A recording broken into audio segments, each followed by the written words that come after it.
looped over their arms. Kara loops her arm through mine as we stroll back through the mall. I don't know why I let her convince me to come shopping this morning. I should stop sleeping at Kara's house after I've been drinking. She pounced on me before I could even remember my name, let alone where my backbone is located. And that's how I wound up right here, shopping at the mall on a Sunday morning. And worst of all, without my hangover McDonald's. See? Bad decisions fueled by alcohol. I'm hungry, I grumble, pinning my arms across my chest as Kara's thumbs fly across her phone screen. For real food. Perfect timing, babe. She tucks her phone into her purse and stands. Emmett's up, and he's ordering pizza for lunch. Something inside me lights up like a slot machine. It might be my stomach. With bacon? Extra bacon. Kara announces our arrival home the same way she announces her arrival anywhere, with flair. She sweeps her arms out wide the moment we step inside, flinging all 6 of her shopping bags to the floor as she twirls. We're home, babe! Liv needs her feet rubbed! I really don't, I call back, trying to kick my boots off. I love Emmett, but it would be a little weird to have my best friend's boyfriend give me a foot massage. As it is, I can't manage to get my fucking socks on properly. It's dangling off my toes, and I'm hopping down the hallway on one foot toward the smell of pepperoni and bacon trying to fix it. I hate socks.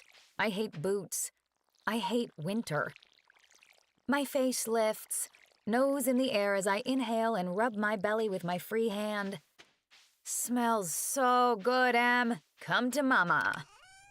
I managed to hook a finger in my sock, pulling it over my heel with an aha, but my landing is all wrong. Soft wool on slippery, shiny marble turning out to be a terrible, awful idea as I go tumbling backward with a few choice curse words, arms flailing in search of anything within reach.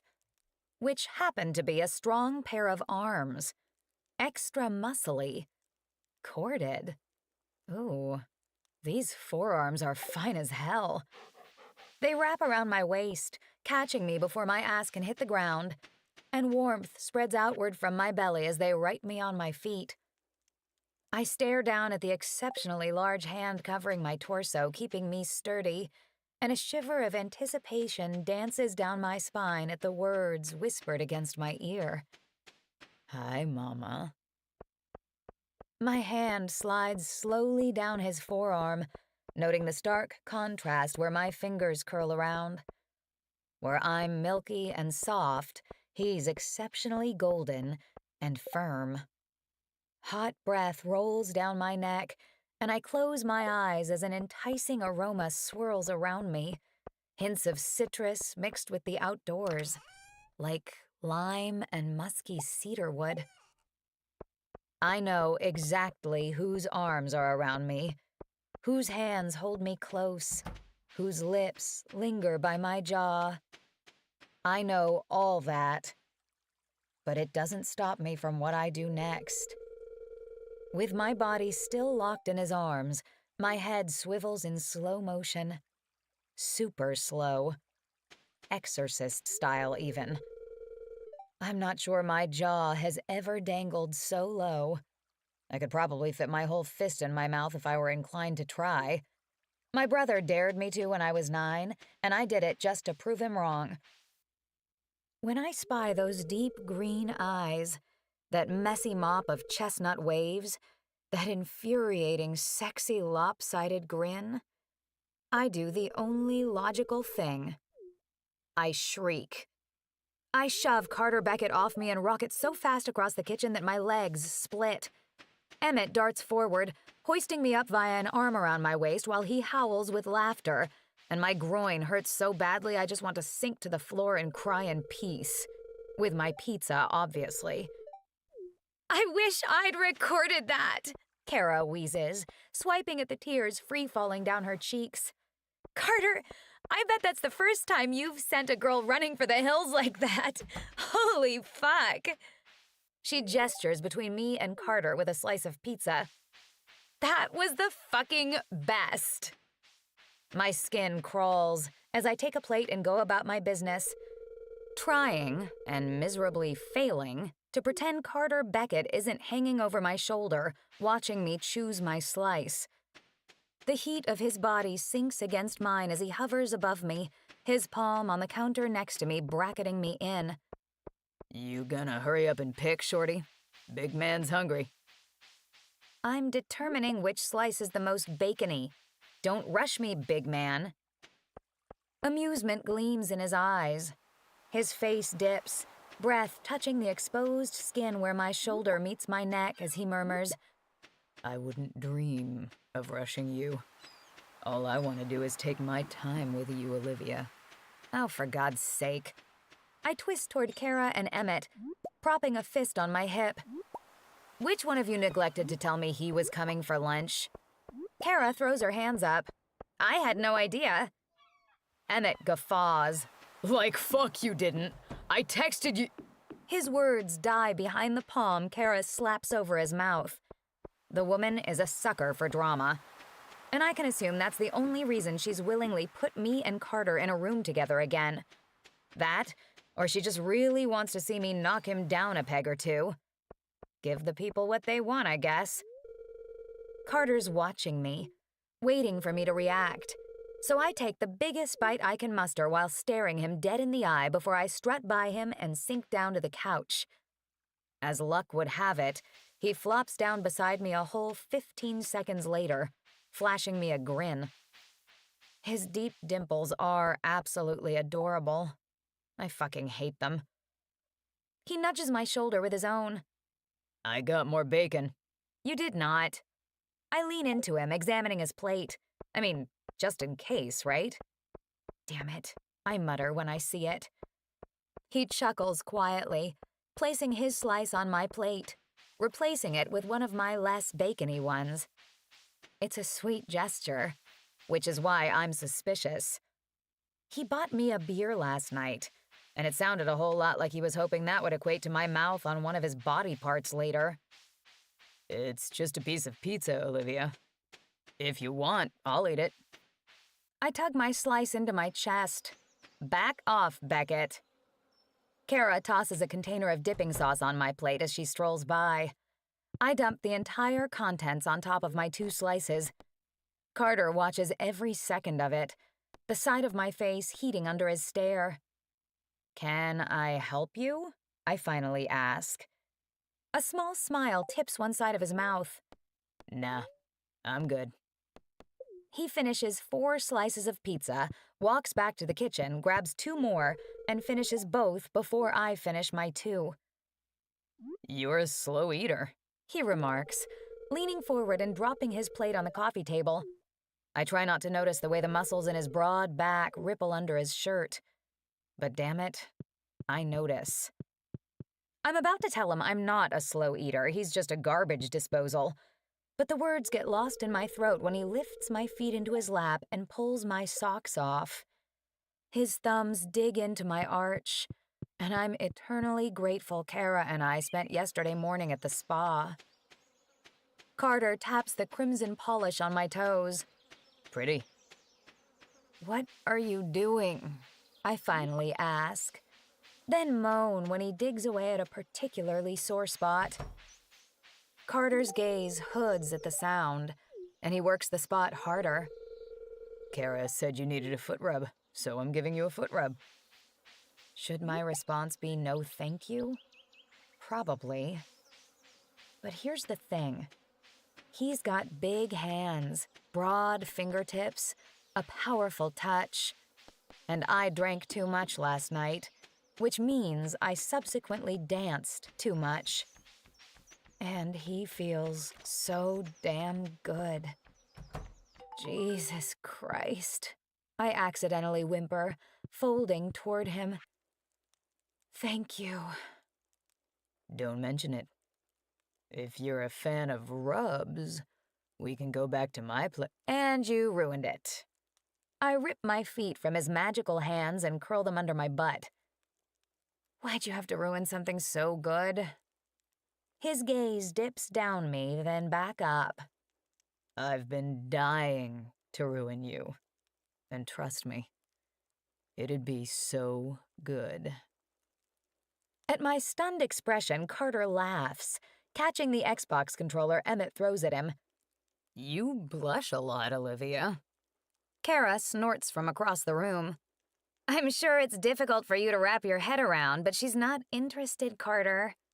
He shrugs. Doubt it, but okay. He and Emmett settle into a game of NHL, because apparently when they aren't actually playing hockey, they need to do so virtually. Regardless of the laser focus Carter seems to have, he never lets up with the chit-chat. Do you like the snow, Shorty? Not really. Why? Because I have to wear socks. Spring or summer? Summer. Sweet or salty? Sweet. How'd you get home last night? I slept here. A hum vibrates in his throat, and I have an urge to feel it. If I'd known you slept over last night, I would have come back here rather than going home. We could have talked some more. Is he for real? Does he not remember the girl he had glued to his side a half hour after I walked away from him? He can't have forgotten the smirk he threw me with a wink and the tilt of his head. Could have been you. That's what that look said. I'm sure of it. Yeah, well, you had your hands full with a pretty little blonde. His attention leaves the game for the first time to focus on me. Not as pretty as you. Is that supposed to be a compliment? The girl I hooked up with last night after you turned me down didn't quite stack up to you, but I fucked her anyway? He's such a man whore, and I'm not interested in being another puck bunny he fucks and chucks, so I roll my eyes in revulsion. She didn't come home with me, Olivia. I snort in disbelief. And also, I don't give a shit. Doubt it, but whatever. You sound jealous. Trust me, I'm not. Couldn't bring myself to do it. Not when I was looking at you all night. He scores a goal and mutters out a fuck yes under his breath, while Emmett prattles off a string of curses before declaring he needs more pizza. Don't care. Carter sets his controller in his lap and twists, his expression unreadable, vacant almost, as he watches me. I don't like it. It makes my shoulders curl. Makes me want to hide. If I can't read him, I don't want him to read me. I think you do. He finally replies on a gruff whisper. His fingers skim the edge of my thigh, over the ripped slit at my knee. His touch gliding so gently across my skin, I'm not certain he's actually touching me. For a moment, I revel in the feel of his warm, calloused hands. For a moment, I want more. For a moment. And then I use my brain. What the hell am I doing here? Why am I entertaining this egotistical jackass? I could be at home, braless and taking a nap. I gotta head out, I call over my shoulder. Thanks for lunch. What? Already? In the reflection of the patio door, Kara points an angry finger at Carter. Gotta go to Jeremy's. It's a half lie. I have hours before I need to be anywhere. I kiss Kara's cheek and hug Emmett, avoiding Carter. It's pointless because he stands and follows me down the hallway, watching me tug on my knee-high boots. Who's Jeremy? Is that your boyfriend? I hesitate, then lie. Yes. You're going to your brother's? Emmett shouts down the hall. Tell Jer I'll be online at 10 tonight if he wants to play. Oh, crap. Emmett, come on, pal. The grin I offer up to Carter is nothing short of guilty and teeth-gritting. He crosses his arms over his broad chest and arches a dark brow. You dirty little liar. Yep, well, them's the breaks. I lift an innocent shoulder and let it fall as I slip my coat on. Carter grabs the lapels and hauls me into him. I'm momentarily terrified he's going to try to kiss me, and more so that I won't stop him. But instead, he works the buttons of my wool peacoat. Carter Beckett is doing up my coat. Can I have your number? I blink up at him. I mean to say no. I'm not sure why it's not coming out.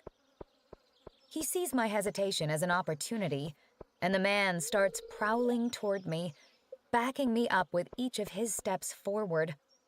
My back hits the front door and my pulse jumps as Carter's chest touches mine. Dear Lord, he feels amazing.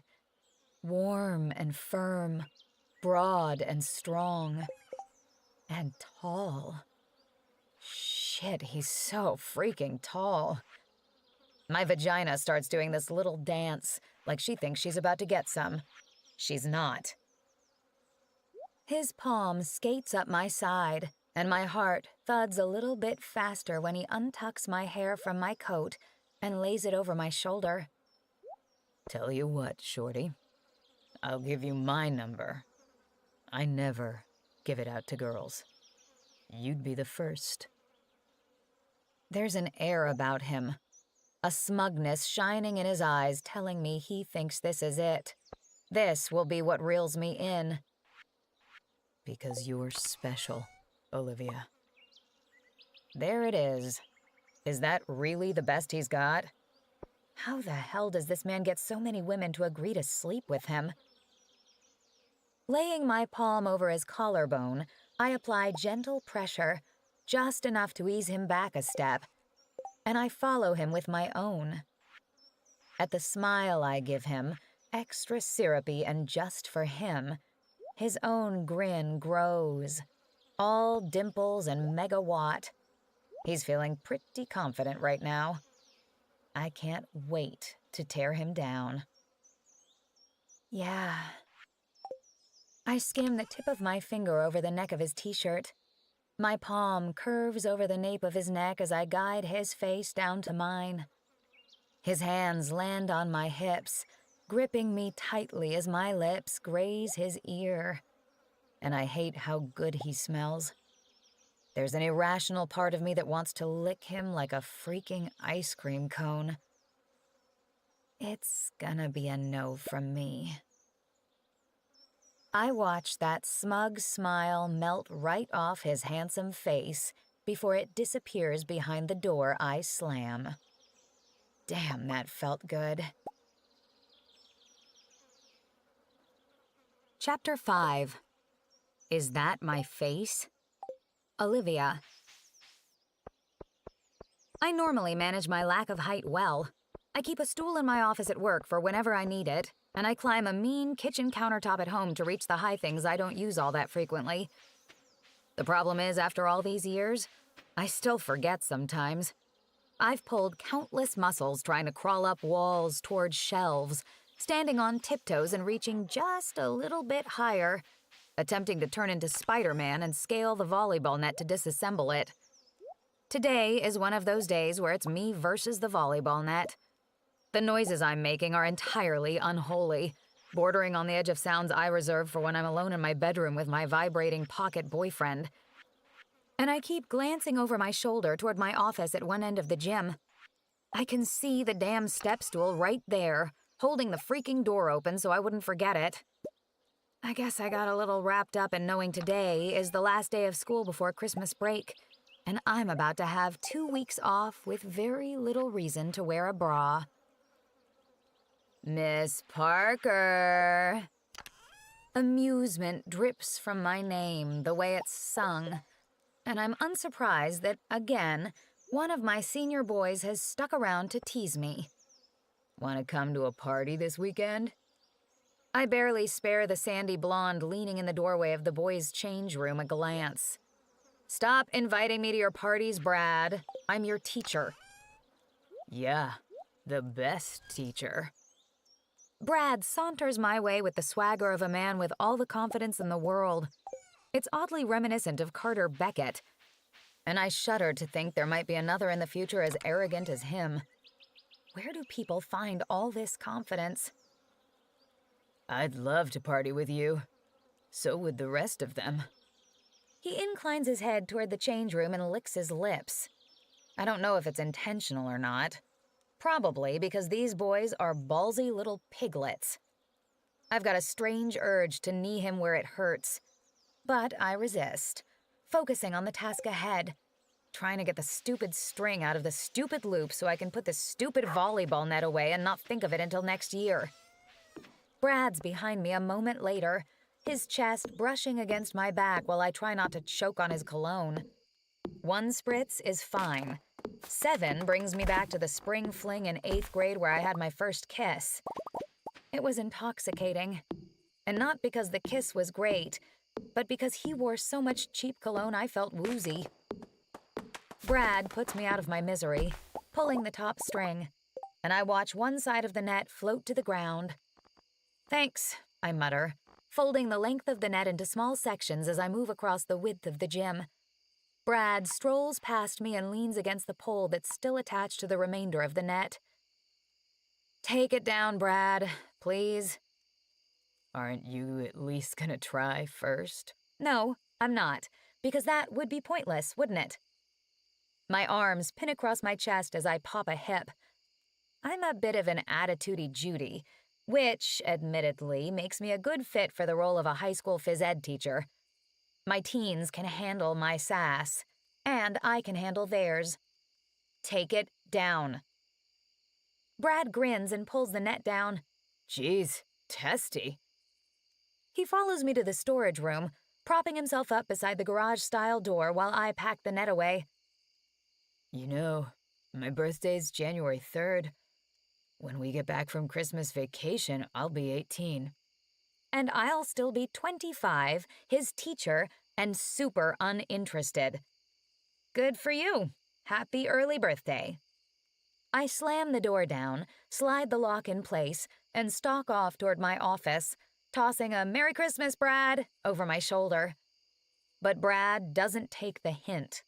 He rarely does. That's why he lets out a deep belly groan as he follows behind me like a lost little puppy. Will you ever stop playing hard to get? Are you my student? Yes. Then no. Fine, He calls from the doorway. but in 6.5 months, I won't be your student anymore. Even then, Brad, I whisper, more to myself than anything, because I'm hoping he's disappeared by now. But a quick glance up shows me he hasn't. Rather, his blue eyes blaze with zeal as they dip down my body. I plant my hands on my hips. Are you for real right now? Get out of here and come back in January without this whole flirting with my gym teacher crap. It's annoying, uncomfortable, and highly inappropriate. His grin tells me he has no intention of changing his ways or growing up over the break. Bye, Miss Parker, he sing-songs, disappearing around the corner with a group of his friends. Teenage boys. Always thinking with the head in their pants rather than the one on top of their shoulders. Then they grow up to be men who still do the exact same fucking thing. I stuff my laptop into my bag, tuck myself into my coat, and pull out my phone before I lock my door and walk out of the gym and into the hallway. I flip through my text messages. They're relatively unimportant, as they usually are. One from my mom wishing me a happy last day of school. Another from my brother, begging me to make his favorite blueberry pie for dessert on Christmas. A series of prayer emojis trailing the question. The one from my niece Alana is a crapload of silly emojis and an "I love you, Auntie Ollie." She's only 7, but Grandma and Grandpa spoil her to hell and back. Likely because they go several months without seeing her. So she got an iPad for her birthday and she texts me every day without fail.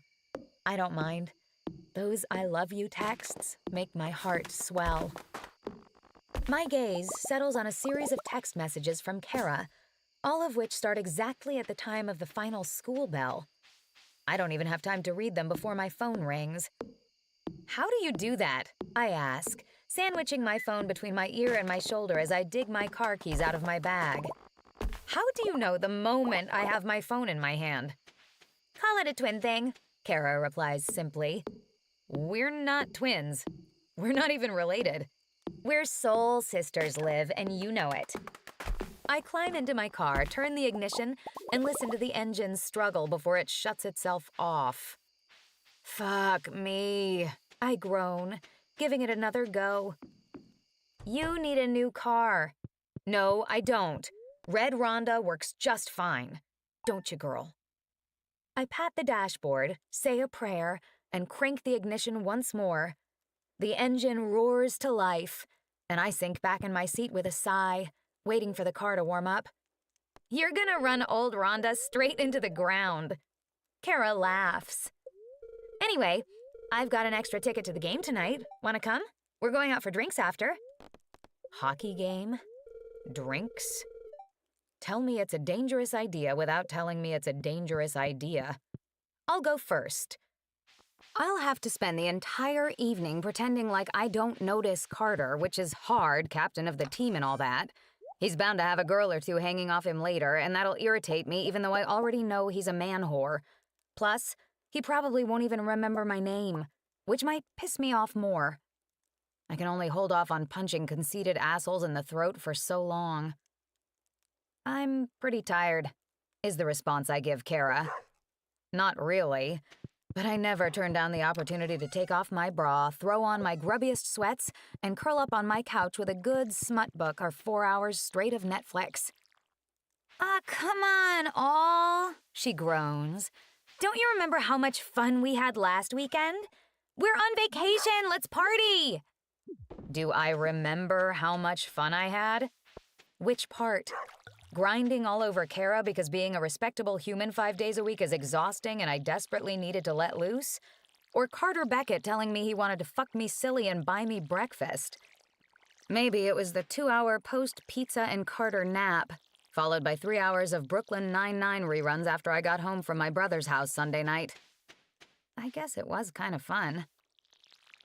Livy, please, babe, for me. The pouch she's definitely wearing is audible. I'll be your best friend. You already are my best friend, I point out. But when she whimpers through the phone, I sigh. You're utterly ridiculous. And you're soft as fuck. You should learn to say no to me every once in a while. Her shrill squeal rings in my ear before she prattles off details for tonight, and then promptly hangs up on me before I can change my mind. I don't understand why the floors are already so sticky when the game hasn't even started yet. My nose scrunches as I listen to my chucks peel off the floor with each step, and especially all the way down here. I scan the arena as we move down the row and take our seats. We're sitting directly behind the bench, perks of dating one of the assistant captains, I guess. So it's not as if 500 people have walked down the row before finding their own seats. Which begs the question, why in the hell are my shoes sticking to everything? The floors are always disgusting. Kara pops the top off a king can of beer, depositing it into my waiting hands. That's why I don't bother with heels anymore. That must have been such a tough decision for you to make, what with heels being such appropriate attire for hockey games. She flicks me in the temple and I snicker, stealing a handful of popcorn from the giant red and white striped bucket in her lap. Carter was asking Em about you this week. She says the sentence so casually, as if it's totally normal for arguably the hottest guy in the NHL to ask about you. I hammer a fist against my chest as a popcorn kernel lodges itself in my throat. Pardon? Carter, she repeats, tearing open a bag of Skittles.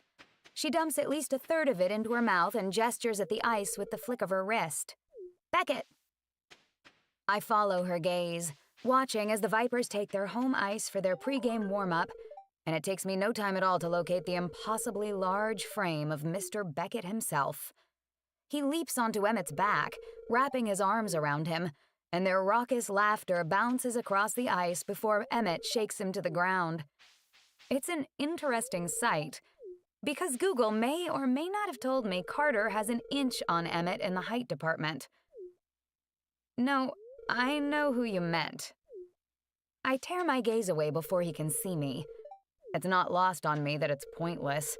I'm sitting behind the bench. He's going to see me. I guess I was banking on him not remembering me. I must have heard you incorrectly, though. I thought you said he was asking about me. That's exactly what I said. Asked a couple times, actually. She rips open a bag of licorice and gnaws on a piece before whipping it around. I'm fairly certain she's got the entire snack bar in her lap. Singing some song about you, apparently. I stop twisting the lock of hair that's currently cutting off circulation to my finger and promptly bury my quickly heating face behind the cool lick of my beer can. What? Kara lifts a shoulder in a lazy shrug. What can I say? My girl made quite the impression on him last weekend. I snort a laugh and swipe at the bit of beer dribbling down my chin as a result.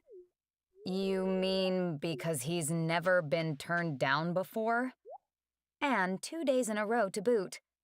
I'd be lying if I said it wasn't highly entertaining to be the reason for that man's stunned expression when he doesn't get what he wants. Something like that. Please, that man had a girl on his hip 20 minutes later. He didn't hook up with her, though, which is weird. Left alone, right after Emmett put us in an Uber. I flick a dismissive hand through the air. Did Carter tell me the same thing the next day? Yes. Did I believe him? No. Do I now? Still no. Regardless, it doesn't matter. He's Carter Beckett, millionaire hockey captain. I'm Olivia Parker, broke high school teacher. We're worlds apart. Hell, we're not even in the same orbit. Even if we were, one-night stands and polygamy aren't my thing. And neither is the high risk of catching a venereal disease if we get too close and accidentally do the no-pants dance. I've already mentioned I sometimes don't make the best decisions under the influence of alcohol. I'm not sure I'm into the whole dating scene. Kara's been relentlessly trying to set me up with Emmett's nicer teammates, her words, and I once caught her making me an online dating profile. I guess I don't have much time to meet someone. And I keep thinking it'll happen when it's meant to. I'm in no rush, and I'm okay with being by myself for now. I'd rather wait for someone whose priorities align with my own. I'm not interested in dating for the sake of not being alone, and I'm not interested in fucking just for the sake of feeling good. That's what battery-powered boyfriends are for, and I keep mine in a drawer at home. In fact, I pulled it out as soon as I got home Sunday afternoon after leaving Carter with his jaw dangling. And yes, I thought of his stupid, hot face while I used it. I'm not ashamed. I'll never tell anyone. Kara's eyes narrow like she's trying to figure out what the hell is going through my head right now. I'm not even sure I know, so I focus on the moment before me. Despite the warmth in the arena, a cool chill nips at the air as the players float around, stretching out, winding up, firing off shots on their goalie. Everything is amplified here. The sharp zip of the blades skating across the ice, the slap of composite sticks against rubber pucks before they whiz through the air, the smell of buttery popcorn, the flashing of lights, and the chatter you can't quite make out, despite it being all around us. It makes me miss playing hockey. There's something about skating on freshly zambonied ice. The feel of the frigid air whipping at your cheeks. The adrenaline rush when you head for the net with a puck at the tip of your stick. I get out on the ice every week with my niece's hockey team, but it's not the same. Especially considering the 18-year age gap and the fact that I'm mostly trying to wrangle in a bunch of 7-year-olds. Kara draws my attention with a deep sigh. Well, he had eyes on you the entire time. Did not, I murmur, propping my feet up on the glass so I can stare at my shoes rather than search the ice for the man in question. Did too, you brat. I may have been birthday girl wasted, but it's pretty hard to miss who the most famous guy in the room has his eyes glued to all night. Heat rushes to my face, and I hate that it does. The last thing I want to do is blush over a man that probably calls out the wrong name when he comes. I want to feel like I mean something to a man.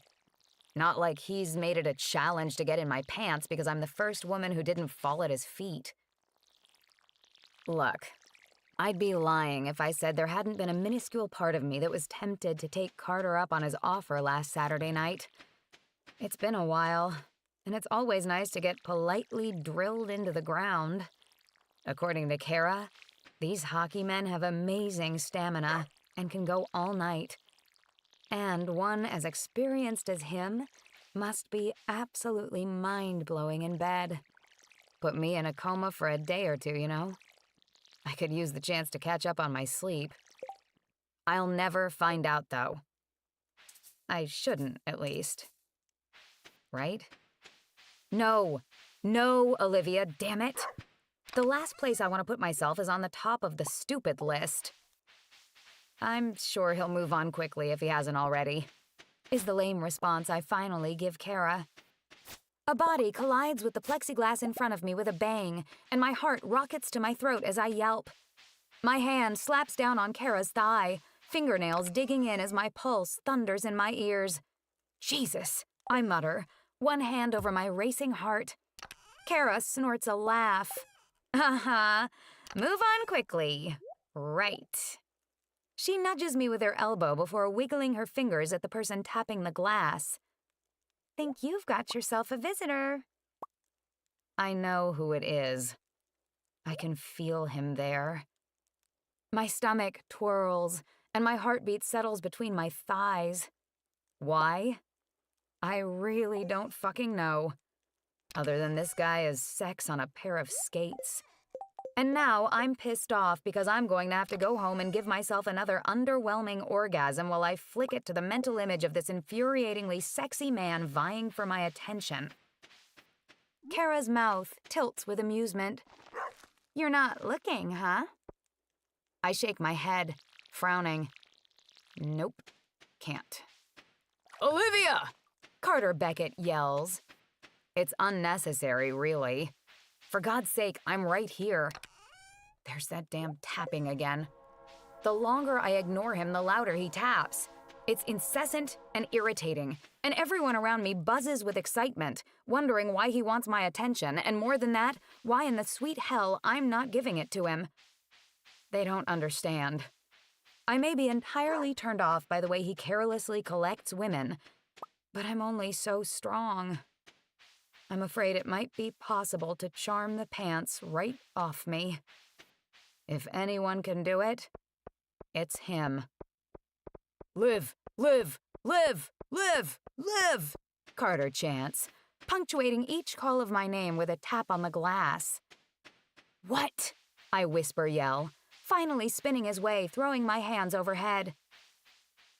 His grin is explosive, handsome, sexy, infuriating. Leaning over the boards, he stares down the length of his stick at me, the tip resting on top of the glass. Hi. Good Lord, I can't. What is happening? Carter watches as heat floods my cheeks just for him. I can pretend to be aloof all I want, but the man's not stupid.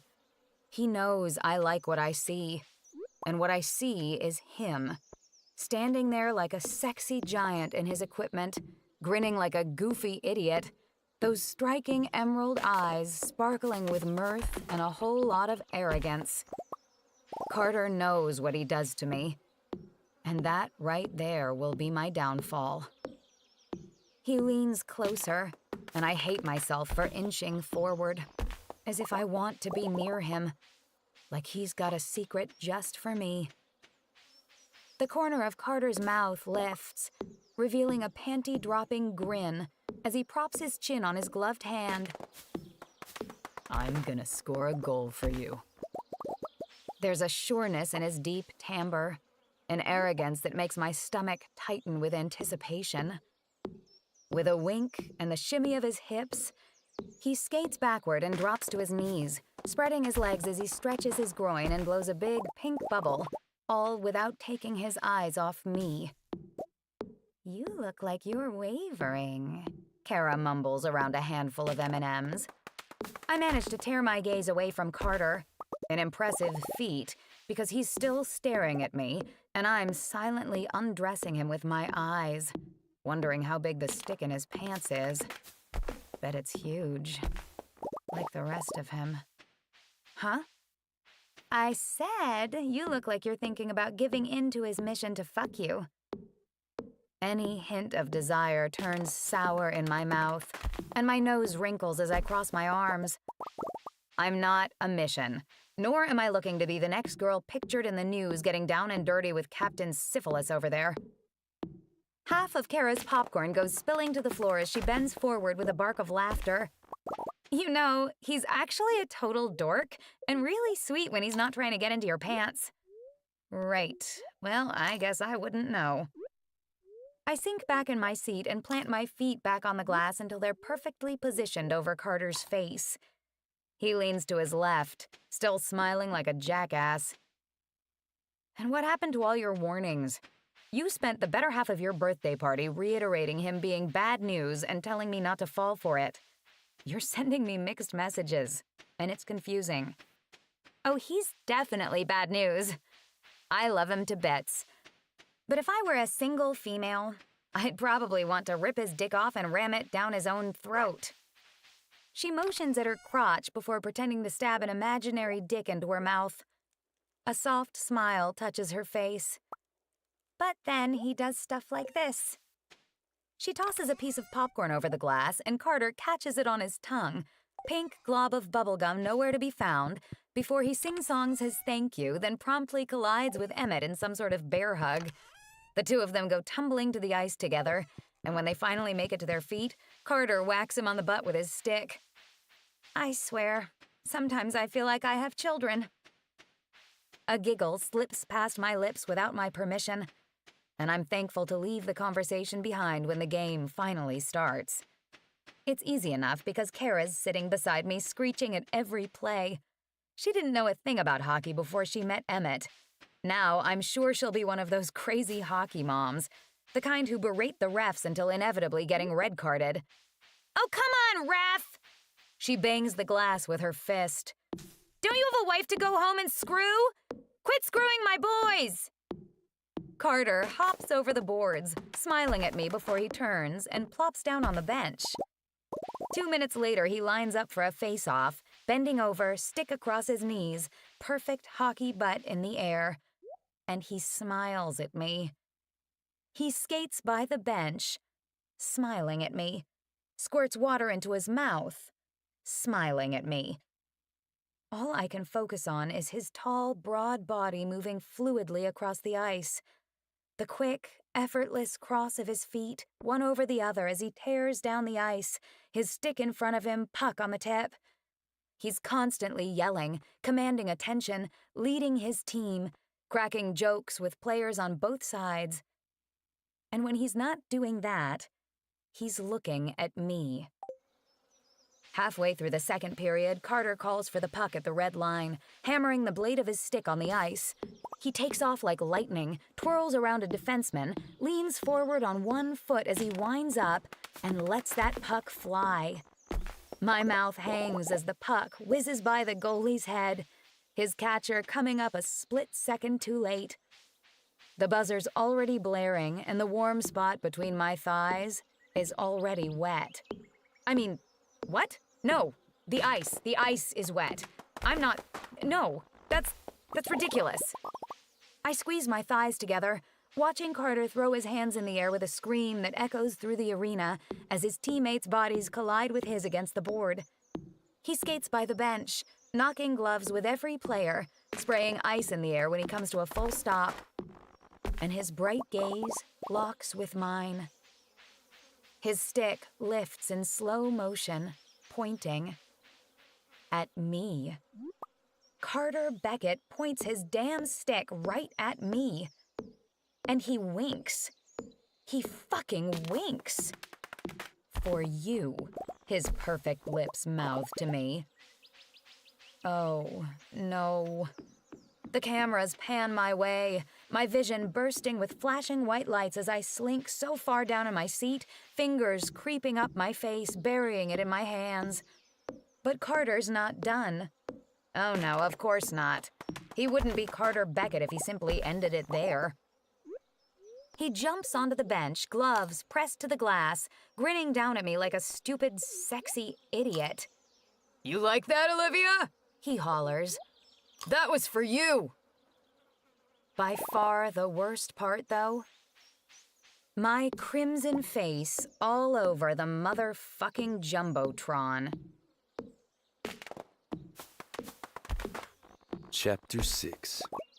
Inflate My Ego. Carter. I'm on that post-win high, floating on air and feeling invincible. But this one's a little higher. A heady, addicting feeling. A hunger I want to feed. And Jesus Christ, do I ever know exactly how I want to feed it. Apparently, though, Emmett's hopes aren't as high as mine. Liv's gonna hollow your eyes out with a spork, he says, toweling off in the change room. Seems like something she would do. But still, I ask, why? Why do you think? It could be a plethora of reasons. Everything I do seems to piss her off. But if I had to take a wild guess... because I landed her on the Jumbotron? He winks, pointing a finger at me.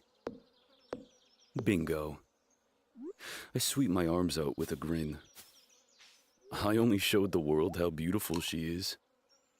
Adam snorts, whipping me in the leg with his damp towel as he strolls by.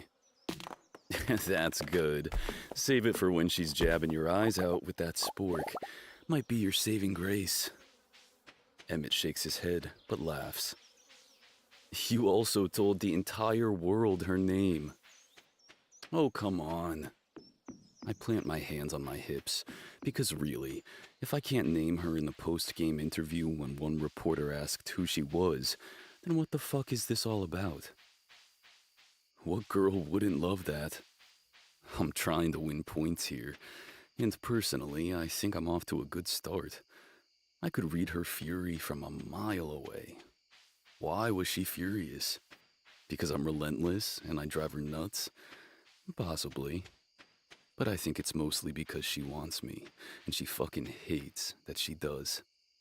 Joke's on her, though. Her wrath only lures me deeper. This is the girl who turned you down last weekend?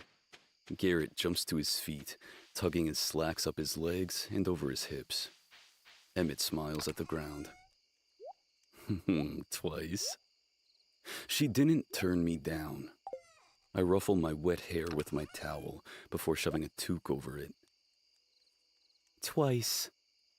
The 2 fingers he shoves in my face are unnecessary. We're just getting to know each other, I shrug. So she's a little hesitant. Dude, when you offered her your number, she said, "That's gonna be a no from me," and slammed the door in your face. Garrett guffaws, fingers pausing their work on his shirt buttons. No. She Randy Jackson'd you? That's hilarious. Must have kept you up all night. Okay, so it was funny. Once I got through a moment of stunned silence, I couldn't wipe the grin off my face. Stunned, silent.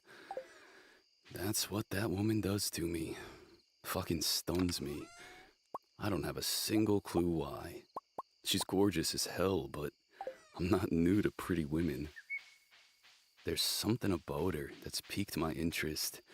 The sass, maybe, or the sarcasm. There's a softness to her, too. Something lurking just beyond the surface, like she's trying to hide. I'd wager a bet she spits all that fire so that her resolve doesn't start crumbling around her like a sand castle. She strikes me as an all-or-nothing kind of girl, which is probably why one-night stands aren't her thing. I don't care. I'm just trying to make me her thing. Maybe that's why the first place my gaze goes when our team strolls into the bar is that wild mane of soft, dark chocolate curls, the caramel bits weaving throughout. She looks like an ice cream fucking sundae, and all I want to do is taste her. I'm trying to slip through the crowd, but people keep tugging me back, clapping a hand to my shoulder, trying to make conversation. I'm doing a damn good job of ignoring them, because all I can hear is Kara and Olivia bickering. Just pretend it didn't happen. Oh, pretend it never happened. Cool. Yeah, great advice, Care. Olivia shimmies out of the booth and hops down to the ground. I'll pretend Carter Beckett didn't name me on TV. I'll pretend he didn't dedicate a gold to me in front of all of North America. Kara lifts a brow, a smile on her lips that says she's as much of a fan of Olivia's attitude as I am. All right, Tiger. Where are you going? Olivia tosses a hand up over her shoulder as she stalks off. Need another fucking drink? Shit. I like her. I like to watch her go. Literally. I lean to the right, watching those hips bounce as she moves across the bar. She's got killer curves and a fantastic round ass. Those jeans she's wearing like a second skin paint a pretty picture of what's hopefully in store for me one of these nights. Emmett's elbow digs into my ribs. Behave. I definitely could, but it's not in my nature. I'll try to reel it in. I pat Kara on the head in way of greeting as I move by her. How do you too, fuckface? She yells after me. Real potty mouth on that one. For fuck's sake, I could stand back here and drink in the sight of Olivia all night long, elbows on the bar, ass swaying gently back and forth, fingers drumming as she hums along to the music. The air around us zings with electricity with another step forward, and Olivia's spine straightens for only a moment, followed quickly by a quiver that shakes it. My breath coats her neck, and her skin dots with goosebumps when I ask, cold? She spins so quickly she stumbles backward, tripping over a bar stool when our gazes lock. She reaches out to me, eyes wide with fear, and I lurch forward, catching her with an arm around her waist. She peers up at me, her fingers wrapping around my forearms, clutching me tightly as her chest rises rapidly. I'm not ready to have my ass handed to me just yet, so I'll keep my observations on how she reacts to me to myself. I do enjoy the show, though. And by show, I mean the way those deep brown eyes blaze a heated path over my face, dipping down the length of my body, right down to my feet, before slowly, so damn slowly, making their way back up. Her teeth grazing her bottom lip as she grips my forearm, fingernails digging in as she leans closer. Are you done?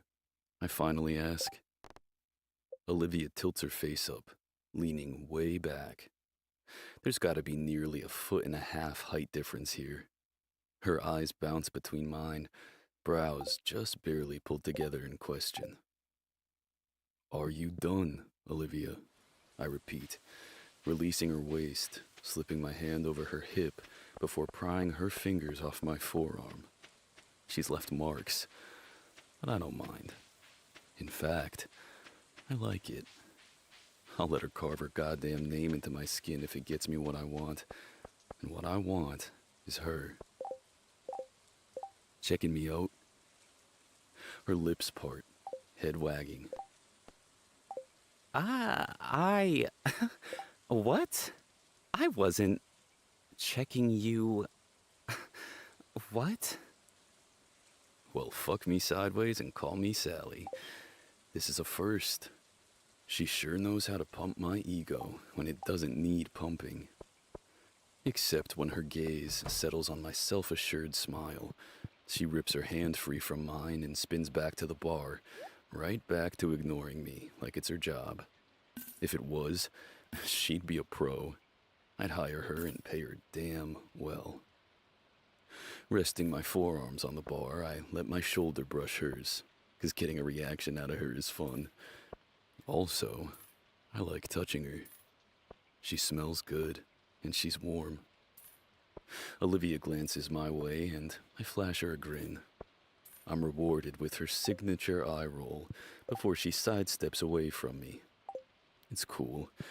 It gives me a chance to check her out. Not that I haven't already done it 1,000 times tonight. Hard to look away when she's sitting right behind the bench, looking like she wants to rip all my equipment off. If she thinks I didn't notice, she's wrong. I can't help coasting my gaze down her body. She's kicking ass in this outfit tonight. All tight tee, a flash of creamy skin peeking out above the waistband of her ripped skinny jeans, and a plaid shirt wrapped low around her hips. The Chuck Taylors on her feet the finishing touch.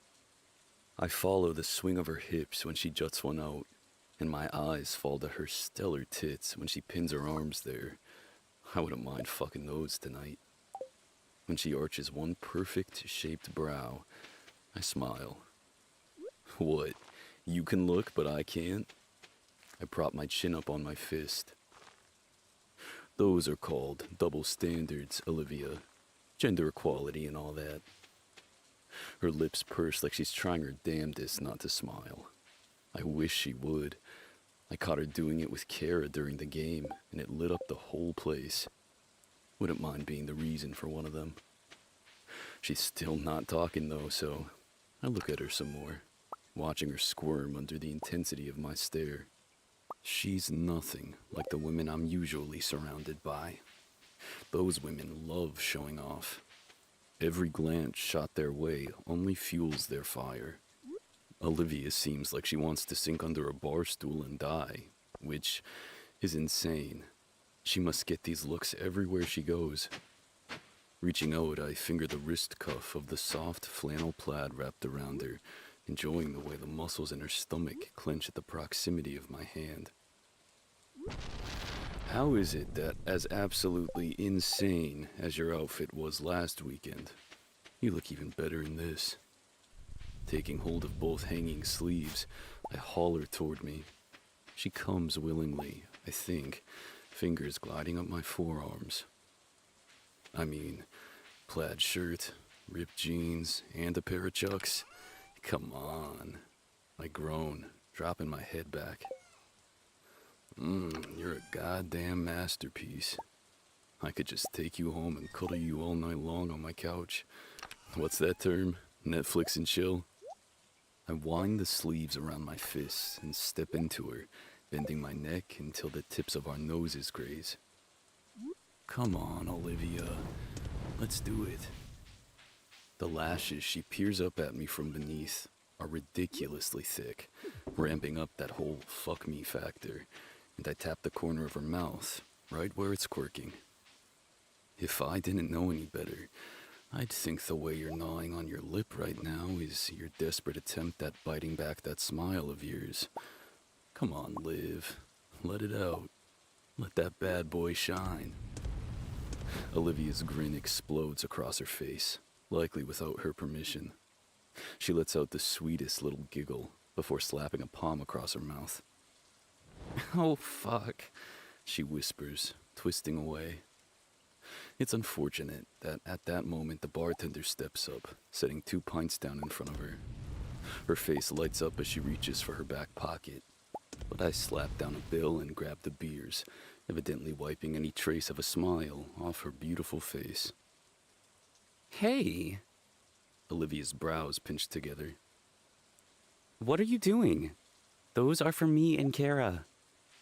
And you can have them back when you give me the time of day.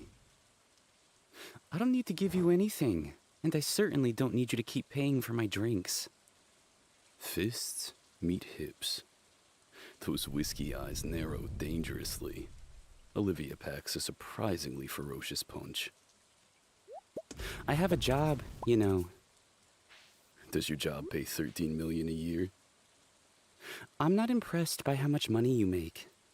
She truly looks like she couldn't give less of a shit. She does, however, reach for the drinks, hopping up and down, rubbing against me as I hold them above her head. What is it that you do, anyway? My shoulders stiffen at my question, because it's not one I usually care to ask. Those are typically more along the lines of how hard, how fast, and top or bottom. Olivia grumbles something I can't quite make out, but God, asshole, and sexy are definitely part of it. Wish I got the whole thing. Just forget it. I'll get drinks back at the table. She throws her hands in the air above her head like she's done with me. Thing is, though, I'm so far from being done with that woman. That's why I'm only one step behind her as she stalks back to the booth. Did you call me a man whore? I ask as I slide in beside her, catching the tail end of her conversation with Kara. I would never call you something like that, She insists, swiping her beer from my hand. Yeah. Kara accepts her own drink with a smile. She called you Mr. Man Whore. Olivia hides her guilty grin behind the rim of her glass. It's much more distinguished. I give her elbow a gentle pinch. You're a little shit, aren't you? Me? You literally never stop. I'm like a puppy, I tell her.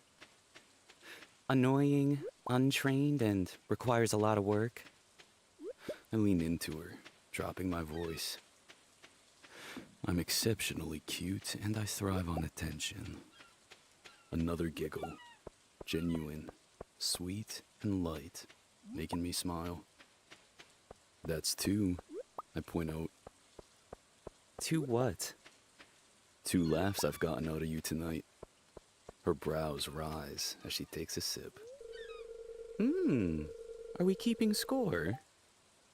We are. I'm aiming for 10. Well, good luck, buddy. That's the last one I'm giving you. We'll see, I murmur, eyes on Emmett as he comes bounding over, eyes lit up when they spot Olivia. Ollie! He scoops her up, yanking her right from the booth, and wraps her in a hug I kinda wish I was on the giving end of. I wouldn't mind seeing how she feels in my arms. He smacks a loud kiss to her cheek before stuffing her back in her seat, and she topples sideways, gripping my thigh as she catches herself. Desire prickles my skin and rushes to my dick at the close proximity of her hand, and it takes everything in me to gently guide her upright with my hand on her lower back, rather than suggesting we go fuck out this tension that's been vibrating between us for a week now. Ollie, I muse, and watch the way Olivia blushes when Kara starts tapping off her nicknames on her fingers. Yeah, you know. Liv, Livy, All, Ollie, Ollie Wally, and of course my personal favorite. Her head rolls over her shoulders as she lets out a moan. Miss Parker. Heat radiates off the petite woman beside me as she buries her face behind her hands. I skim my bottom lip with my thumb as I watch her. Are you a teacher, Miss Parker? She clears her throat, hands bracketing her face as she stares down at the table. No, High school. Kara clarifies. All those senior boys want to get between her luscious thighs. No students are ever getting between... There go her hands again, raking up and down her face. Christ, she's exactly the type of teacher I would have died to have in high school. Gorgeous, with a perfect full ass and a snarky, sarcastic personality. I agree, Ollie. My hand covers her thigh, squeezing gently as her lips part on a jagged inhale, wide eyes peering at me as the magnetism instinctively draws us both closer. Besides the obvious, what you need is a man who knows how to take care of you. My fingers walk up her thigh, and hers curl around my bicep, gripping it to stay upright. Someone who knows how to hit all the right spots. A beat of silence stretches between us as I hold her gaze, the intrigue that dances in it, even if she doesn't want to admit it, does. Okay, Emmett starts. Out of the corner of my eye, he waggles his finger between us. What's going on here? Olivia blinks, spell broken as she shakes her head and shifts back, taking her warmth with her.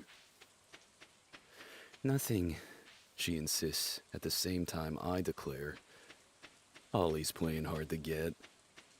Kara swipes a loaded nacho chip through a cup of sour cream and points it at me. She's not playing. She is hard to get.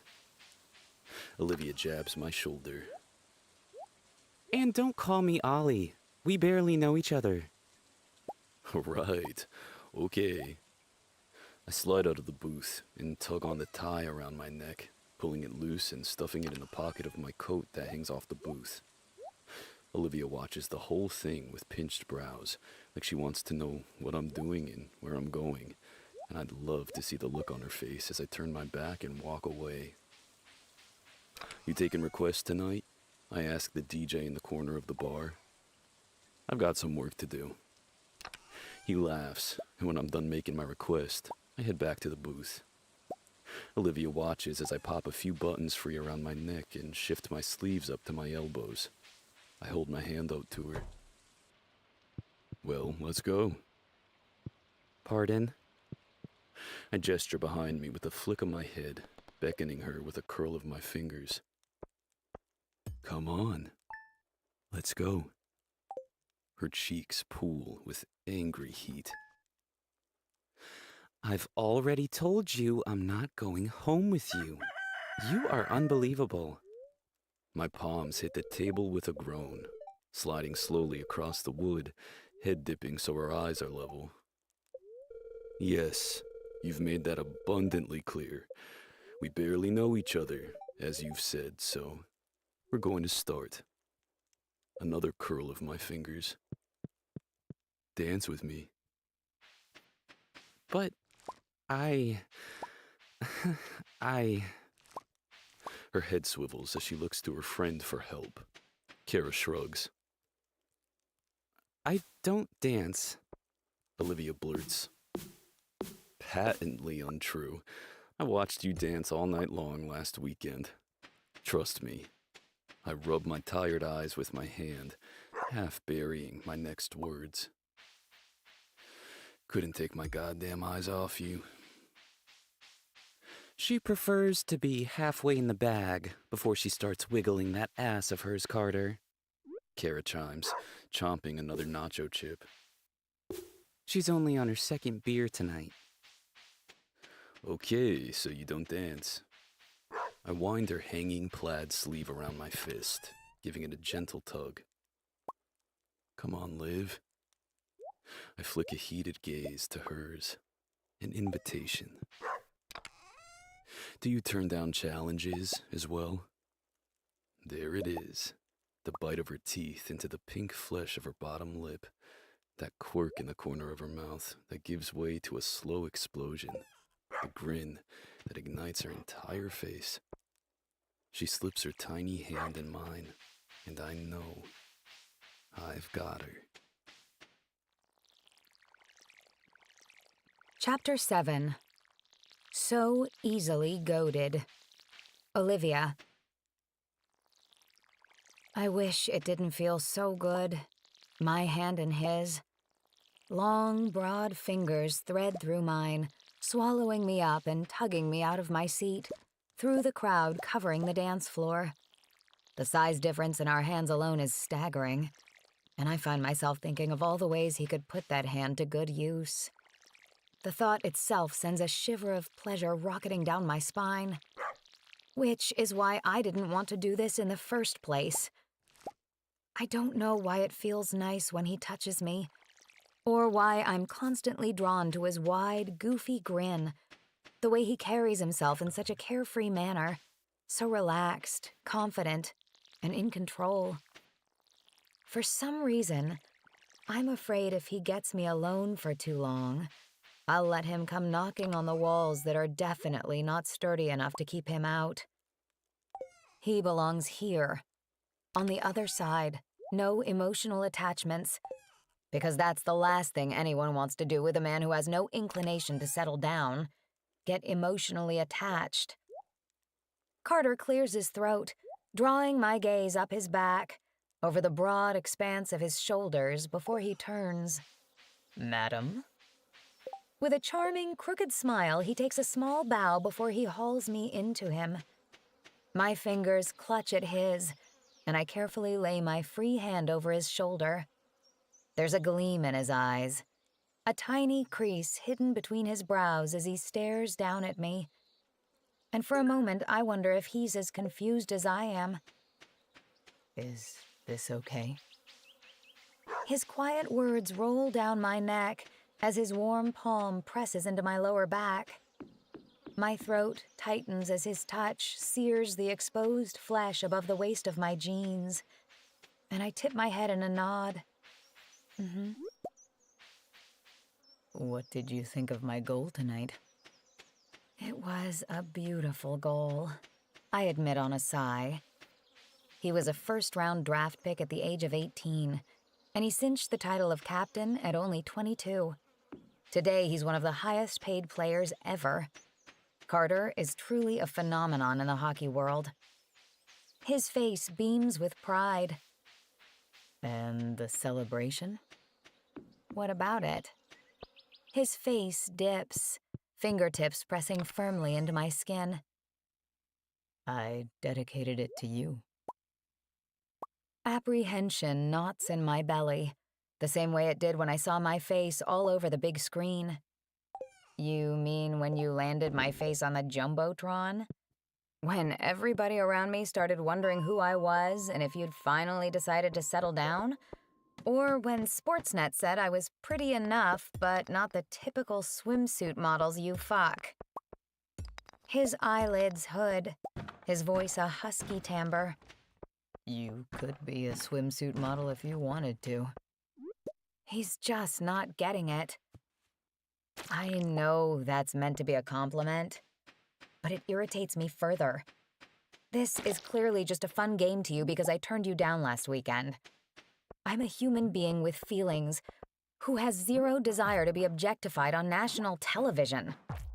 Heat rushes up my neck right to the tips of my ears as I pull my hands back and step out of his stunned grasp.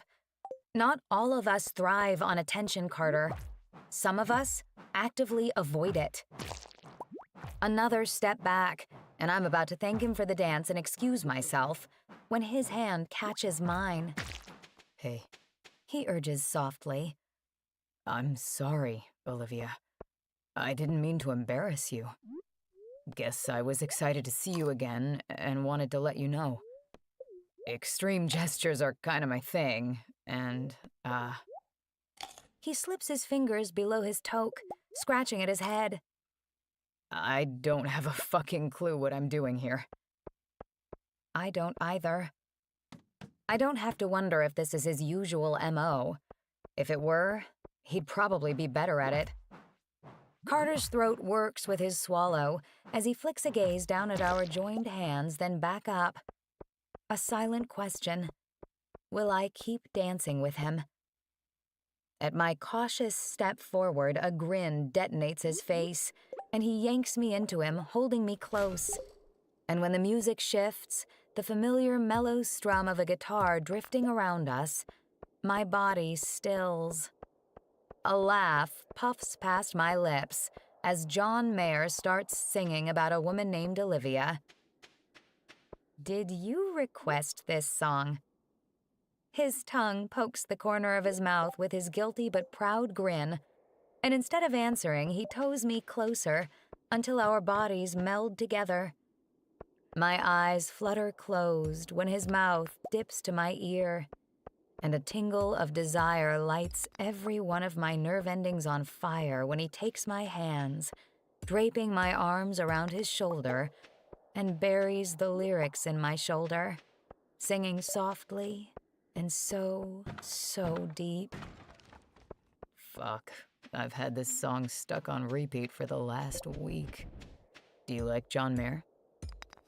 My hands skim his broad shoulders, grazing the knotted muscles that ripple beneath the surface, and I run a palm up the nape of his neck, a strong desire to twine my fingers in the chestnut waves peeking out from his toque. I love him. What's your favorite song? My mouth quirks to the side. I've got two.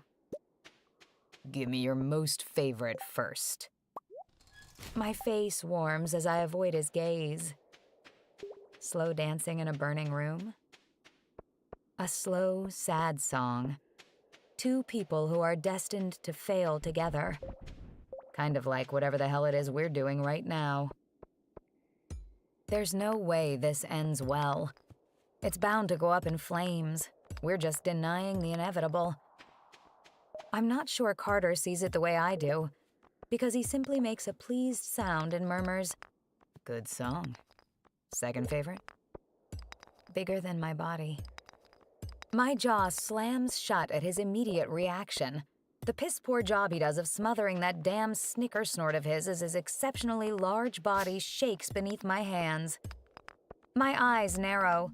Shut up. I can't. Snicker. I can't help it. He folds forward with a burst of laughter, forehead falling to my shoulder as his arms circle me entirely, clinging to me while he vibrates. Those are not tears in your eyes right now, I muse when he pulls back, jade eyes watering.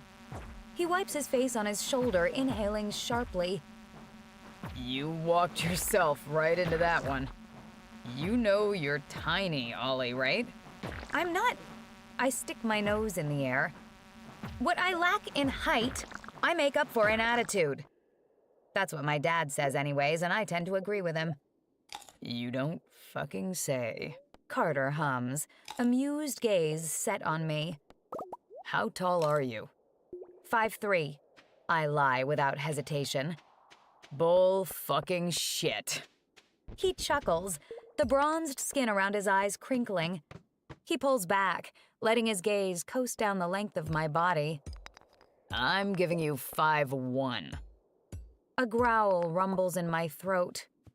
Damn it. There's that laugh again, and I'm not sure why I like it so much, or the sparkle in his eye as he spins me out before tugging me back against his hard chest. So? The hesitation in his voice reminds me he's not used to making small talk. You're a high school teacher. I am. How old are you? You barely look like you're out of college. I turned 25 in October. Kara whisked me away to Palm Springs for 4 days, courtesy of Emmett's credit card. It was difficult to explain the tan when I returned to work on Monday after a long weekend that started on Thursday with a sick day. 25? You're a baby. I am not. Your birthday's in February, so you're not even 3. I fold my lips into my mouth as my own words sink in, and Carter grins triumphantly. Oh, shit. You Googled the fuck out of me, Miss Parker. No. Obviously. Call it morbid curiosity. What else did you find out? Other than confirmation that his smile is permanently dazzling and dimple-popping? That you really like women? Carter laughs softly, peering over my head for a moment. What do you teach? That he's content in not responding to my findings reminds me of why I've told myself to stay away, to keep parts of myself hidden. When you start giving them away to people who only want to hold on to them until the next person comes along is when treading the water becomes dangerous. A strange chill prickles the back of my neck, and when I try to shift backward, put a tiny bit of space between us, Carter pulls me back, bends his neck, and presses a fleeting kiss to the crown of my head. Olivia. He touches 2 fingers to my chin, closing my gaping mouth. What subject do you teach? I shake my head, my throat tight. I don't know how the simple touch of his lips makes everything feel so hazy, but it does. Don't make fun of me, I warn. I teach health and fitness. A frown tugs down the edges of his perfect mouth. Why would I make fun of that? That's so cool. Yeah, my brother always says it's not a real subject. Your brother sounds like an asshole. Sometimes. I laugh. Jeremy's 4 years older than me, and the thing we do best is bicker. He'd lose his mind if he could see me right now. But I'm not going to tell him. And that he hasn't yet texted me about Carter's goal dedication means somehow he's missed it. I'm calling it a blessing. Jeremy's a huge fan, but he would absolutely not be a fan of me being one of the girls pictured going home with Carter. Ironically, Jeremy got a stranger pregnant after a one-night stand at 22. It turned out to be one of those fate scenarios. You know the type. Real fairy tale romance novel style. They fell in love, got married, and had their second baby earlier this year. Real life doesn't work like that 99% of the time. I smile up at Carter. He's not all that bad. Jeremy just likes to tease me. There's something in his stare. A tenderness I don't recognize. One that has butterflies erupting in my stomach at the vulnerability that comes with the way he watches me. My palm flattens against the nape of his neck and I twirl a lock of hair around the tip of my finger. "What?" I whisper. His hand runs the length of my body, over the curve of my hips, until it settles on my jaw. His thumb grazes my chin, the line of my lower lip, and my knees wobble. I like when you smile. He murmurs. And laugh. It makes me want to smile too.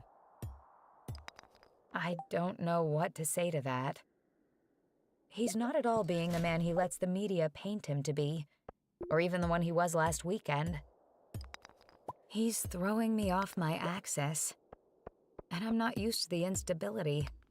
My world is already so delicately balanced. Okay, so you're 25, 5'1", have a brother, played hockey for 15 years, teach health and fitness, thrive on sarcasm and sass. He pauses to grin when I bark a laugh. What else? Did you play any other sports? My head bobs eagerly. I had a fairly privileged upbringing in that my parents had enough money to put us into the extracurricular activities of our choosing. My dad still tells people I took acting classes and that's how I got to be so dramatic. But in reality, I spent all my time playing sports. I thrived with any physical activity, but hockey was by far my favorite. Funny when you consider that my love for the sport started with my brother strapping oversized goalie equipment to me and stuffing me in the hockey net in our driveway at 4 years old, where he proceeded to fire shot after shot at me until my mom ran out of the house shrieking. Softball, soccer, volleyball. A howl of laughter quickly eats my words as Carter's head lolls backward, and when the giant man drops his forehead to my shoulder, I frown. Volleyball? He gasps. You played volleyball. My brows tug together. Volleyball's an incredible sport. I coach the senior girls team. That's amazing. Is he crying again? So cool, all. He shifts back, wiping beneath his eyes. He's fucking crying again. I guess I'm just... He cocks a knowing look. You know. I step out of his hold so I can cross my arms. No, I don't know. Enlighten me. Laughter bubbles again, and all I can focus on are the dimples in his cheeks, the way his eyes sparkle. He lays a hand over his belly and his entire body vibrates as he fails miserably to get a handle on himself. Can you even reach the net? He chokes out. Oh, you're hilarious.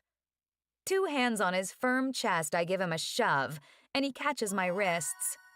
I've got powerful legs. I did just fine, don't worry.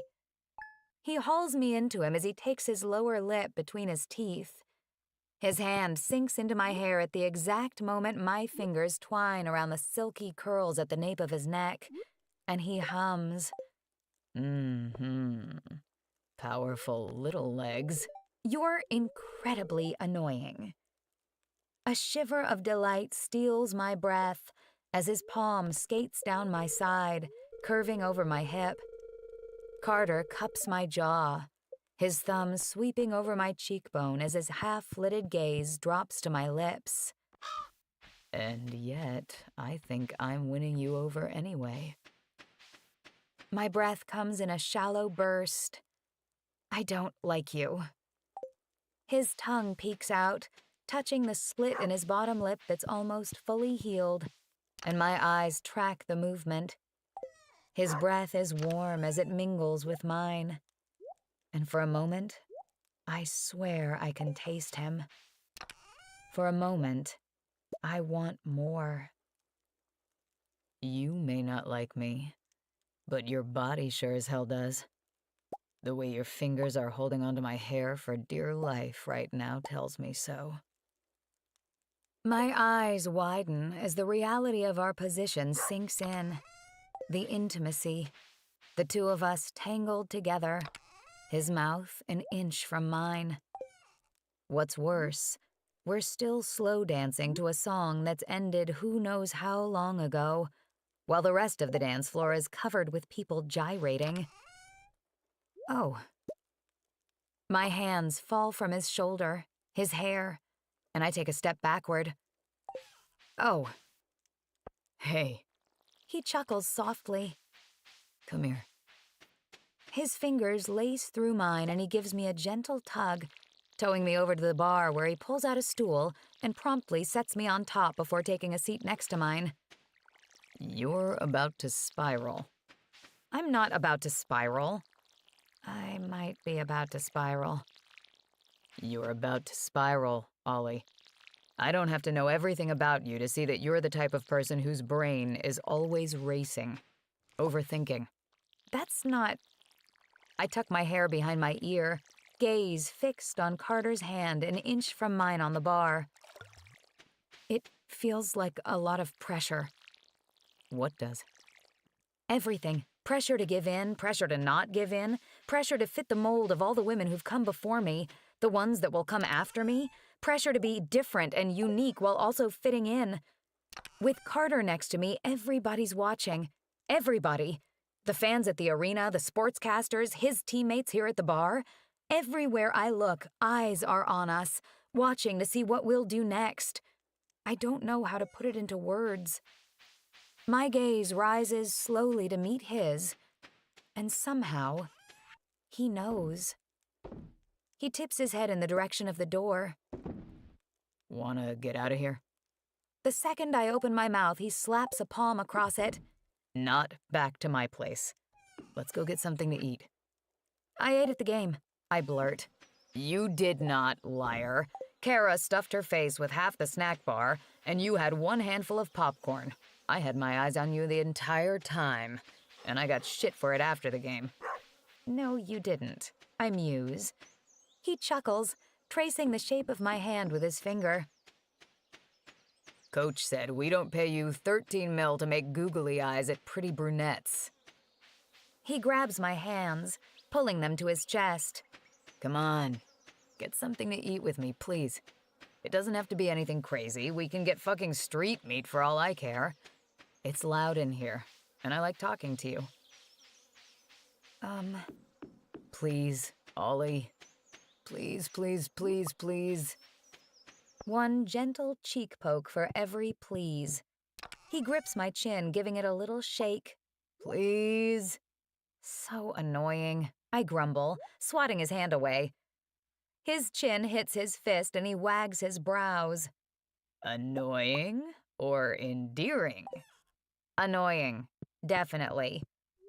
My shoulders sag with a sigh, and as if he senses my defeat, Carter leaps off his stool, punching a fist through the air.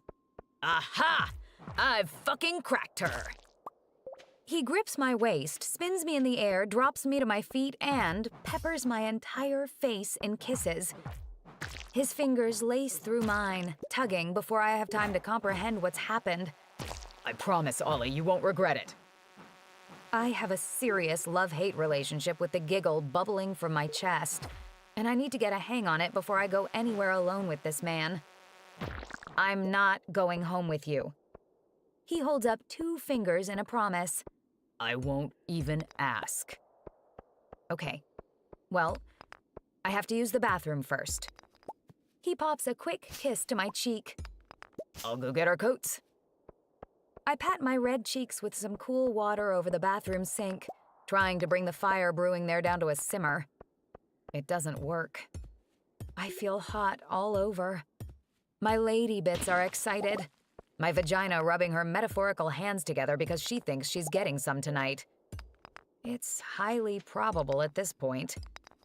Carter got this far. He can definitely get further. The thought is both terrifying and thrilling all at once. It takes me no time at all to spot Carter when I exit the bathroom, given his size and his huge personality. He doesn't have our coats yet. He does, however, have a strawberry with legs that go straight to heaven glued to his side, her glossy black nails raking slowly down his back. He leans his ear toward her mouth as she presses up on her high heels, whispering to him, and my stomach involuntarily sinks at the smile he flashes her. My near mistake and flawed judgment sting like a slap to the face, and by the time I'm climbing into the back of a cab, he's bursting through the door of the bar, hollering my name. It's too late. I sure as hell have enough self-respect to not stand there and subject myself to that playboy bullshit I definitely didn't sign up for. He may not be going home with me tonight, but he's going home with someone. And quite frankly, who Carter Beckett sleeps with is of no importance to me. He can go fuck himself for all I care. Chapter 8. Cock Socks and Cinnamon Buns. Carter. It's cold as balls again. What the fuck is going on this winter? Adam stuffs his hands deeper into his coat pockets, burying his face up to his nose behind his scarf. This is some East Coast shit, Garrett grumbles. I didn't leave Nova Scotia for this. West Coast winters are supposed to be mild. A tiny hand tugs on the tail of his wool coat, and Garrett grins, crouching down in front of the little boy. Hey, buddy. Do you like hockey? This is one of my favorite events of the year, but the guys are right. It's not normally this fucking cold. The air is frigid, and we've wandered away from the heat lamps for a break. Well, sort of a break. My gaze slides to Garrett as he signs a jersey with his name on the back. It's hard to take a real break here, and none of us are turning away kids. Hey, Woody. I nudge Adam in the arm. Next year, maybe think about hosting this in the summer so we're not at risk of losing our balls. He laughs, surveying the packed park. This is when they need the money the most. Put a sock on your cock if you're that worried. I snicker. A sock on your cock. Every year we hold a tree lighting fundraiser event on the first day of our Christmas break. This year, it's on the 23rd. The family project is Adam's pride and joy, an event our team has hosted, thanks to him, for the last 4 years, and all proceeds go to the Second Chance Home, a home for kids who are waiting to be adopted. There's tons of cool shit that goes on each year, like mini stick tournaments, skill competitions, skating, photos with the players, and more. My favorite is the gingerbread house competition. I always lose because I eat as I build my house. Joke's on them though. Eating cookies is winning. Heads up. Emmett elbows me and inclines his head toward the cameraman and reporter heading our way. Tuck your cock sock away for a few minutes and behave. Aw, man. I hate behaving. I flash a grin when the reporter stops in front of us. Do you want my good side or my better side? Adam knocks me out of the way. Nobody cares about your face, Carter. Well, I beg to differ. That's because your ego's the size of North America and you like to argue. He swings his arms around me and Emmett, tugging us close, and gestures Garrett over with the flick of his head. With a smile for the camera, he asks, "What would you like to know?" We stand there for the next several minutes while Adam details the reasoning behind the family project. The parents that chose to open their arms to him and love him, gave him a second chance at life and a family, and how his brief time in the foster system led him to this. And Carter. Tracy, the reporter, says. It looks we're only $1,500 away from the $20,000 goal here today. Reaching that goal comes with a price to pay for you, doesn't it? I lay a hand on my chest. A pie to the face is a price I'm always willing to pay. Garrett snorts in my ear. So humble. A flash of dark chocolate and caramel over the shoulder of the cameraman catches my eye, and I lean to the left, into Garrett, trailing the dark-haired beauty as she strolls down the sidewalk.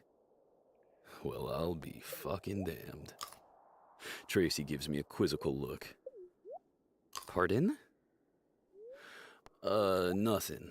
I watch Olivia disappear into a small bakery, and I disengage from the tangled arms of my teammates. I've got to handle something. The boys will finish up. With a quick look in both directions, I jog across the street, ignoring my name as it trails after me. The bell over the bakery door jingles when I burst through it, but Olivia doesn't look up to see who's joined her. She's too busy gazing longingly at the treat display, one hand pressed to the glass, the other clutching her wallet. "Anything else for you today?" the man behind the counter asks as he places an item in a white box. Her fingers drum against her brown leather wallet, and she shakes her head. No, Oh shit, is that Oreo cheesecake? I could fuck with that. We'll take 2 pieces, please. Olivia whirls around, hand on her throat as she bounces off my chest with a gasp. Jesus Christ, Carter. She whacks my shoulder. You scared me. What are you doing here? She smiles at the baker as she pulls a $5 bill out of her wallet. No cheesecake, please. I slide my credit card on the counter. Yes, cheesecake, please. Carter. How come you only got 1 cinnamon bun? I ask, peeking into the box on the counter as the man slices into the cheesecake. Man, Olivia blushes a lot. I don't know why, but I do know it's cute as fuck, especially when she pairs it with twirling a lock of hair around her finger. My mom always made them on Christmas morning. I don't know how to make them, so I buy one every year. You're gonna last 2 whole days without eating that? How? Because I have... She pauses to frown at me when I rip off a chunk and pop it in my mouth.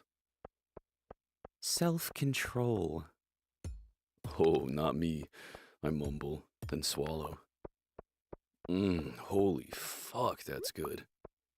I grab another chunk and flick a nod at the man who's laughing at me behind the counter. We'll take half a dozen, please. I smile down at Olivia's irritated, but oddly unsurprised face. You look nice.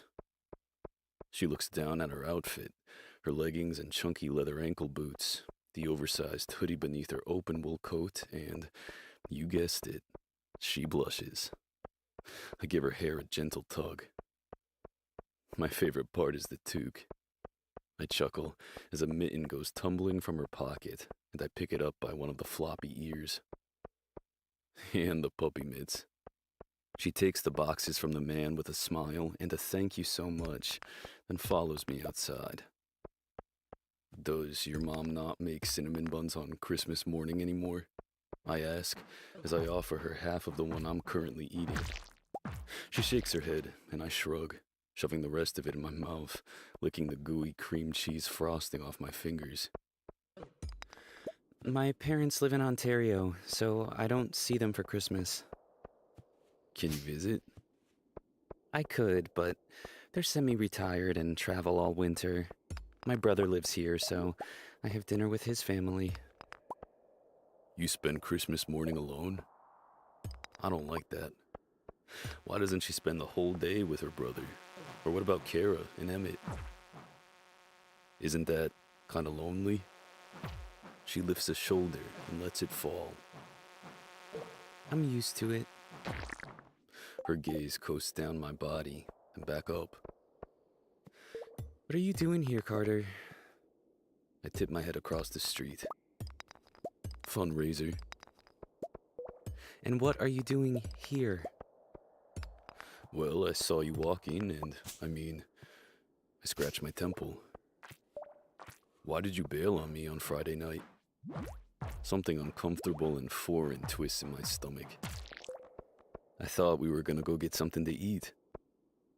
Olivia stares at me for a long, silent moment. Are you serious?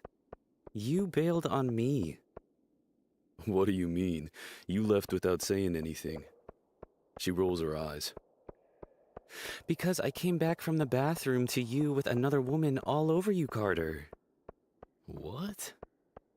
My forehead wrinkles and smooths out just as quickly as my mind drifts back to Brianna. Or maybe it was Brenda. Bryn? Shit, I can't remember. But I know she had red hair. Oh, old Red. You're upset about that? Oh my God. She claps a hand over her face. You seriously can't understand why seeing another woman all over you might be a turnoff after I just agreed to spend some time with you one-on-one? Well, I guess I can, but I rub the back of my neck. Is she mad at me? I don't want her to be mad at me. I didn't do anything. That kind of stuff happens all the time wherever I go. I'm not sure that was the right thing to say, even if it is the truth. If anything, she looks kind of scared now. Are you jealous? Her gaze dips to the ground. No. I think you are. I tug on the strings of her hoodie. And I think I like it. Olivia swats my hand away. I don't need to be comparing myself to other women and reminding myself of all the ways I don't stack up, okay? Don't stack up? What the fuck? It wouldn't be fair to compare you to them. You're on an entirely different level. I'm aware. She mumbles at the ground. Yeah, they're like, here. I chop a hand across Olivia's torso, then raise my hand as far above her head as I can reach. And you're way up here. A sweet, timid smile tugs at the corner of her mouth. You know, for someone who puts his foot in his mouth more often than not, you sure know how to be sweet sometimes. Just another one of my God-given talents. I glance across the street at the busy park. Hey, wanna come hang out for a bit? Oh, no, She shifts her coat sleeve up to check her bare wrist. Shit. I don't wear a watch. I throw an arm around her shoulder, burying her in my side, and start towing her across the street. You're a bit of a mess sometimes, huh? Come on, the guys are there and it'll be fun. Define fun. I'm getting a pie to the face if we raise $20,000, and I know Adam Lockwood is looking forward to delivering said pie. Olivia snickers. Oh, what if you don't raise it at all? Then I donate the rest of the money and get a pie to the face. How much do you think I'd have to pay Adam to let me do the honors? I grin down at her, tugging her closer. Come on, Pipsqueak. Olivia. I'm used to being the shortest person in the room. 99% of my high school students are taller than me, even the freshmen. But this is terrifying. Am I exceptionally small, or are your friends exceptionally tall? I whisper to Carter as we approach a group of his teammates.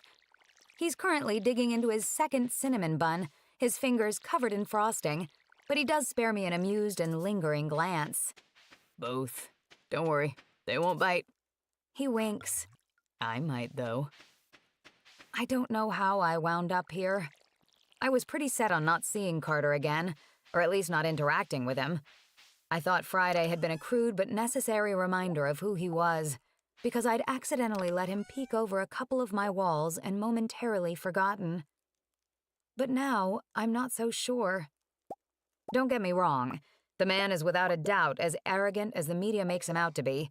He has no qualms about saying whatever's on his mind, which makes him remarkably honest, but is also a little jarring. For example, I, as someone whose pants he's actively trying to get into, don't need to or want to know that women attach themselves to his body wherever he goes.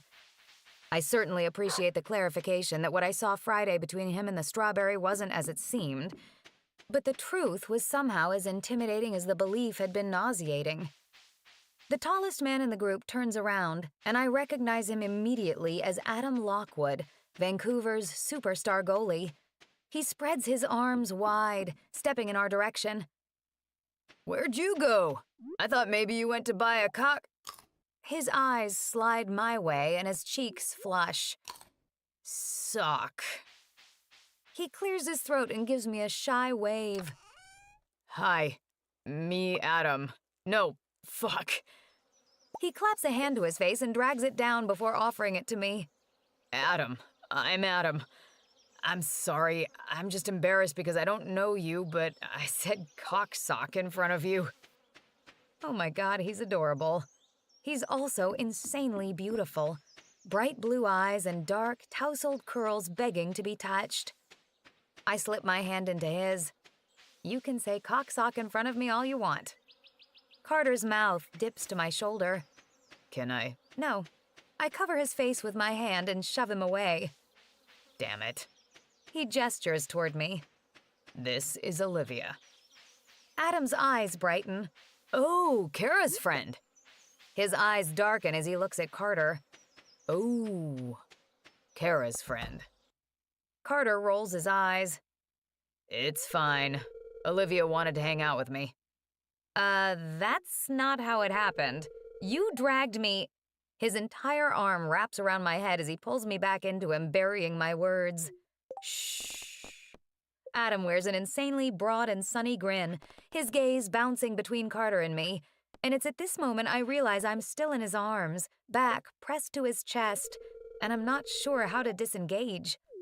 Thankfully, Emmett spies me from across the park. His eyes widen and he breaks into a jog. Ollie! He yanks me out of Carter's hold and wraps me in one of his burly hugs. They're my favorite kind, bearish and bordering on the edge of suffocating. Kara didn't say you were coming. She's at a meeting with some clients. I wasn't. I was doing some last-minute Christmas shopping and got dragged here against my will. A handsome blonde appears at Emmett's side, giving me a sheepish smile. Carter doesn't like to take no for an answer. I can tell it's a very difficult concept for him to grasp. His turquoise eyes flash with mirth, and he takes my hand, introducing himself even though I already know who he is.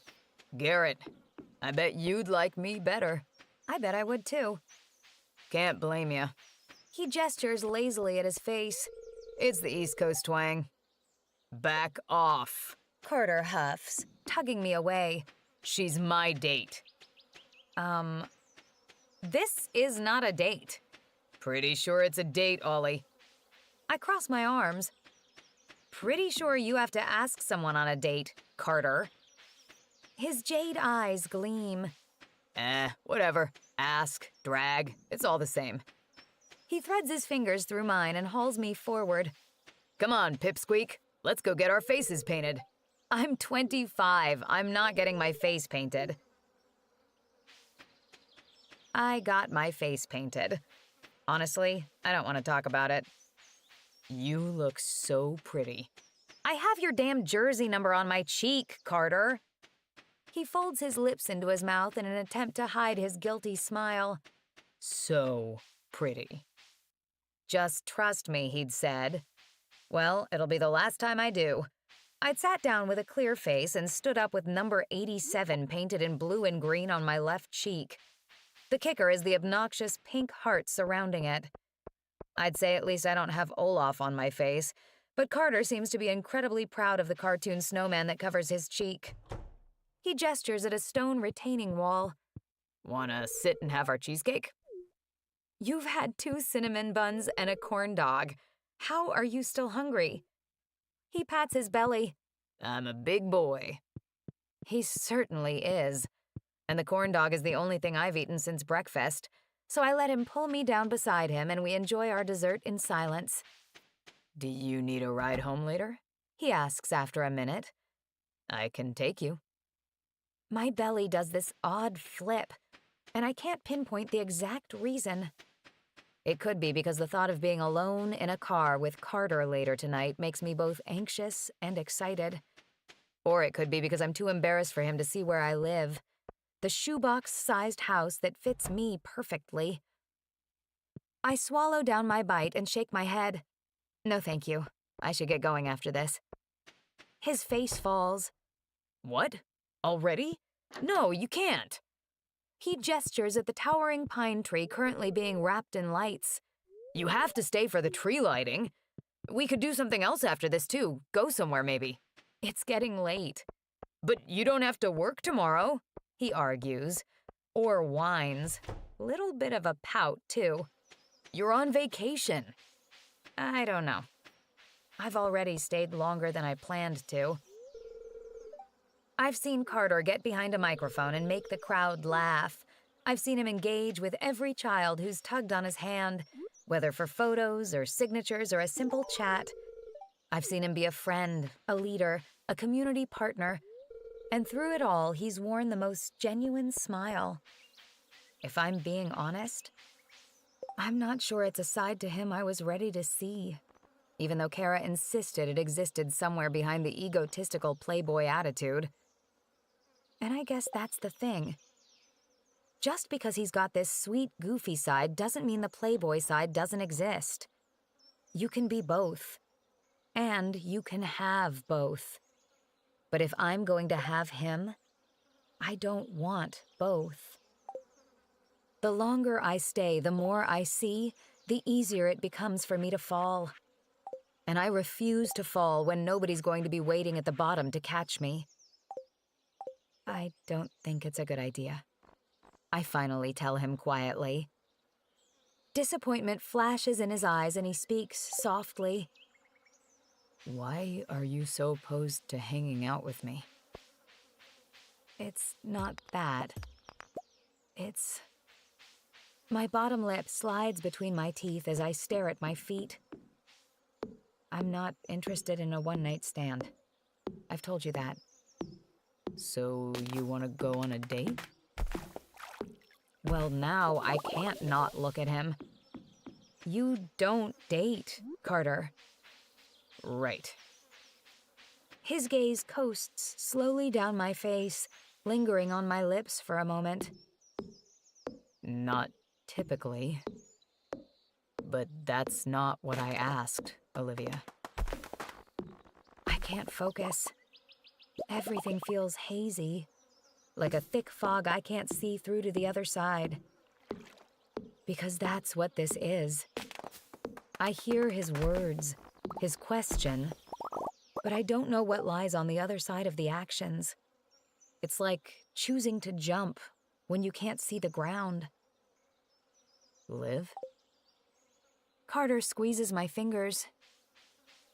Do you want to go on a date? He tacks on a barely audible fuck, peering up at the sky as he tips his head side to side, the bones in his neck cracking as if simply saying the four-letter word is painful enough, which only serves as a reminder that a date would be a waste of time, both his and mine. I have no desire to go on a date with you just to let you fuck me at the end of the night, and then promptly watch you publicly parade around town with a different girl glued to your hip every other day of the week, leaving me feeling used and tossed aside. A simple no would have sufficed, which is what I'd meant to say when I opened my mouth. Instead, I word vomited all over him and embarrassed myself by revealing how easy it would be for him to hurt me. Ultimately, though, it is what it is. At this point, I don't know him well enough to make another choice. Carter's not been secretive about his intent. Besides being forthcoming with wanting to get me in bed, the guy also proudly splashes his personal life all over the papers. What am I supposed to think when he controls his own narrative and that narrative screams fuckboy? I'm sorry. I didn't mean to be insensitive. It's all I've given you. You don't have to apologize. Carter's thumb sweeps over my knuckles, and I watch as he traces the shape of each finger. So you don't want to hook up, but you don't want to date either? I guess I'm a little confused. That's fine, I insist, maybe a little stubbornly. I'm the only person who needs to understand my decisions. You can have anybody you want, Carter. His laugh is hollow, long fingers skimming the sharp angle of his jaw. I can't, clearly. He gestures at me with a sweeping hand. Because what I want is you. You don't actually want to take me on a date. You only think you want me because I said no and you're not used to it. It's the thrill of the chase. He gnaws on his lip. That's what I thought at first, too. But now I'm not so sure. He lifts a lazy shoulder. Who knows? Maybe I'd be good for you. I hear the words, and I'm trying so hard to focus on them, but it's becoming impossible. My eyes squeeze shut with my snicker. I'm sorry. I know this is a serious conversation, but you've got that damn snowman on your face. Carter dips his head, covering his smile with the hand he runs over his mouth before he peers back up at me. Will you please just stay for the tree lighting? We're having fun. There's no sense in ending it now. I'll order you an Uber to take you home so you don't have to worry about what might happen if we're alone together in a dark car later. I'm not worried. You are. You're fucking transparent, Ollie. 'Cause I'd probably try to kiss you. And you'd probably let me. He leans back, blowing out a deep breath. And who the fuck knows what happens after that? A soft, easy smile. So stay, please. No funny business, I promise. I'm quickly learning that the only thing I'm good at saying no to is his request to get me naked and in his bed. He's incredibly persuasive, especially when he pulls those dimples in, or when he gives me those puppy dog eyes. That's how I wind up standing next to him nearly 2 hours later, well after Adam's smoosh not 1, not 2, but 3 pies into his face, as the sun finishes dipping into the horizon while we stare up at the massive tree, waiting. My frosty breath puffs out in front of me, and my teeth clatter as a shiver rolls through my body. With the sun gone, the winter air feels a lot more frigid. Carter shifts from beside me, disappearing from view. And a moment later, his arms come around me, pulling me back against his chest, encasing me in his warmth. My body stills at the contact, but inside, every nerve ending fizzles. My arms lift, floppy-eared, puppy-mitten-sheathed hands gripping his forearms where they wrap around me, and I sink into the moment, letting myself forget about the expectations, the fears, the lines. A chuckle rumbles around me as Carter rests his chin on top of my head. Cutest fucking mittens I've ever seen. The tree comes to life, multicolored lights twinkling, making this December night glow as the crowd around us oohs and ahs. It's beautiful, I whisper. Carter's arms tighten around me. Yeah, sure is. With the tree lit and the park emptying, Carter walks me to the car idling by the curb. I look at the fancy all-black SUV. I know you ordered the luxury option. He shrugs, smile bashful. Prove it, pipsqueak. I giggle. Thanks for today, Carter. It was fun. He nods, then stops me when I reach for the door. Wait, what are you doing on New Year's Eve? We're having a team party. Kara and Emmett will be there. Maybe you could come. Oh, I don't... Do you already have plans? Well, no, but... Then you'll come. He folds his hands together beneath his chin when I open my mouth to argue. Please, Ollie. It'll be fun. He steps in front of the car door. I won't let you leave until you say yes. I roll my eyes. Okay, fine. I'll be there. He punches a fist through the air. Aha! It's not a date, I remind him quickly, poking his shoulder. He shakes his head, hands up. Not a date. He opens the door and gestures for me to climb in, and then proceeds to reach over and buckle me in. He tucks my box of cinnamon buns on my lap and pulls back, scratching the back of his neck. Ollie, Yeah? I'm sorry for upsetting you Friday night and making you feel like I bailed on you. My mouth quirks. I'm sorry, I actually did bail on you.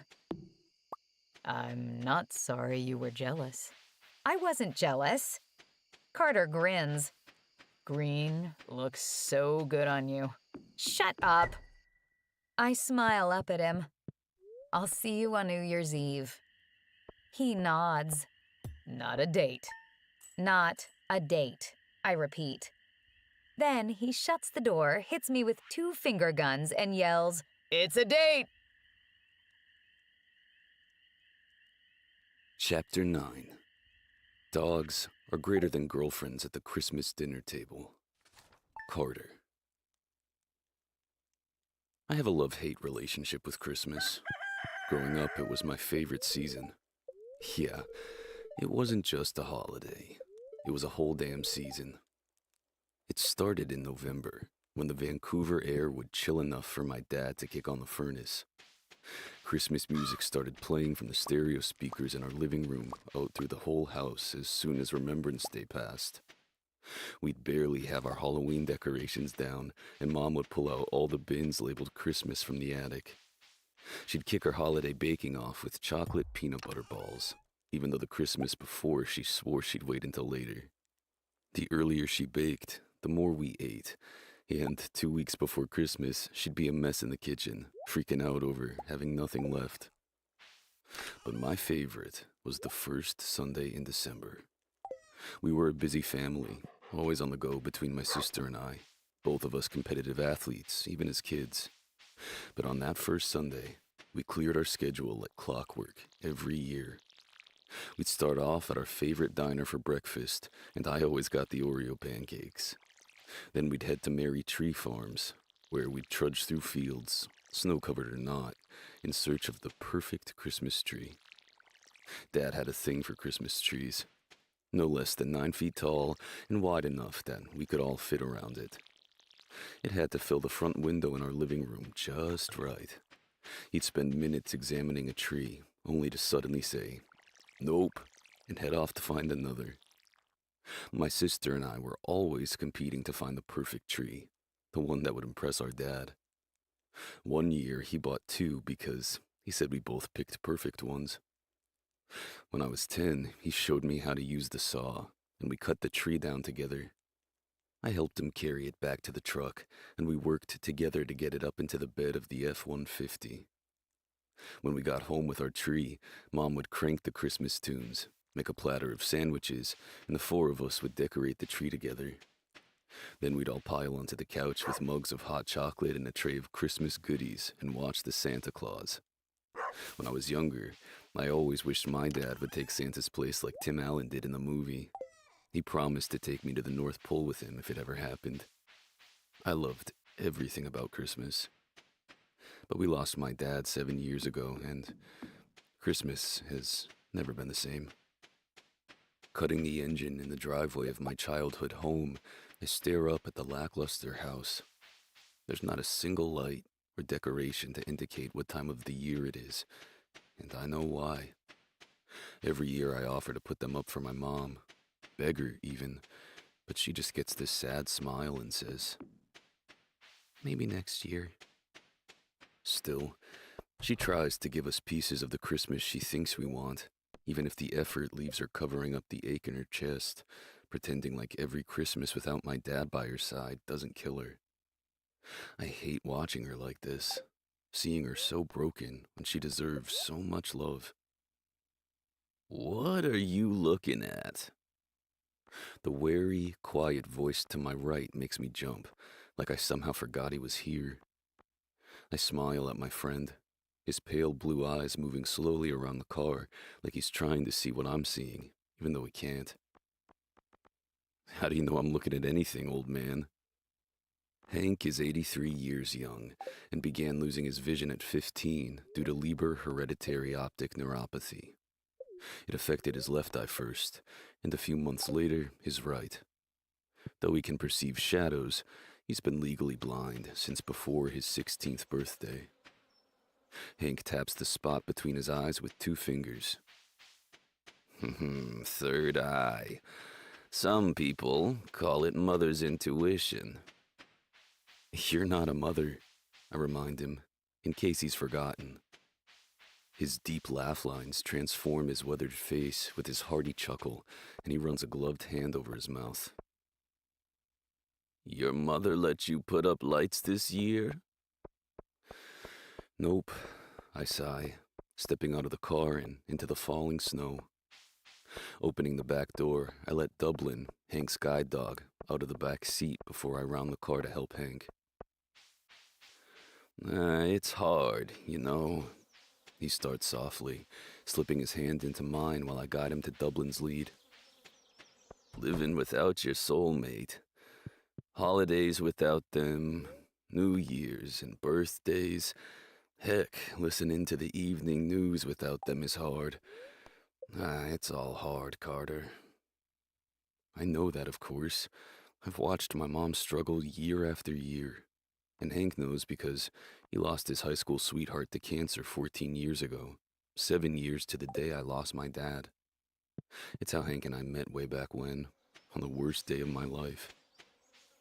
I shake the snow from my toque before stepping inside and kicking my boots off. Dublin waits patiently by Hank's side as I help him with his coat, and I smile at the way he shifts on his paws, ready for permission to bolt into the kitchen. He's the sweetest golden retriever in the world, but probably the worst trained guide dog. Well, maybe it's not the training that's so bad, but how lax Hank is with him. Dublin's always on when he needs him, but Hank doesn't like keeping him in working mode for too long. He says dogs should be allowed to be dogs. Hank's fairly independent, and I think more than anything he got Dublin for the comfort, the emotional support. Hank sticks his nose up in the air, inhaling. If you think you're getting some of that turkey before me, Dubs, you're mistaken, big fella. Once he's got his cane out, he gives his dog a pat. Okay, buddy, go ahead.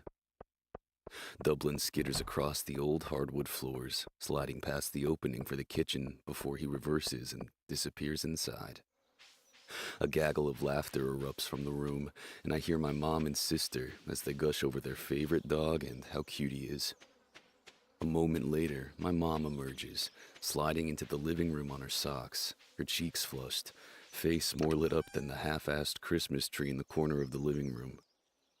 Her gaze quickly sweeps over me and Hank as she smooths her palm over her brown hair, and she takes a step forward and leans to the side, peering around us. Oh, she frowns. Only you two? Only us two. Were you expecting someone else? I tug her into me, enveloping her in a hug.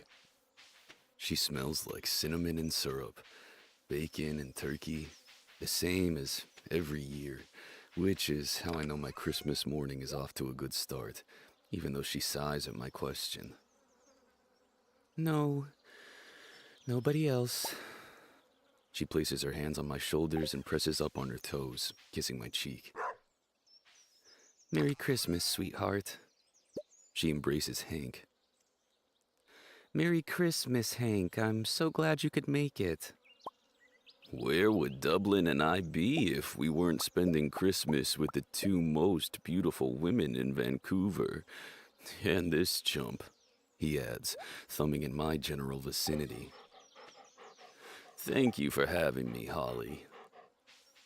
My younger sister saunters into the living room, leaning against the kitchen doorframe, wearing that signature Beckett smirk my dad gave us. Mom was hoping you were going to surprise us by bringing your girlfriend. Jenny pops a chocolate peanut butter ball into her mouth. Her exact words were, "Wouldn't that be the best Christmas present ever?" My gaze slides left, landing on my mom, and I cock my head and raise my brows. She's wearing this grin, half sheepish, half guilty, maybe a sprinkle hopeful too, but she still swats my shoulder. Oh, don't give me that look, Carter. I know that look. I invented that look. You're hiding something. I'm not hiding anything. I move by her, wrapping Jenny's entire face in some sort of headlock, which she promptly tries and fails to wriggle free of. I don't have a girlfriend. Jenny lands a punch to my gut, earning an oof from me as I release her. She flips her braid over her shoulder. That's what I said. Nobody would ever want to date you. I snort a laugh. Oh, please, I'm a hot commodity. Everyone wants a piece of me. She rolls her eyes as she greets Hank with a hug. Yeah, it's called alimony.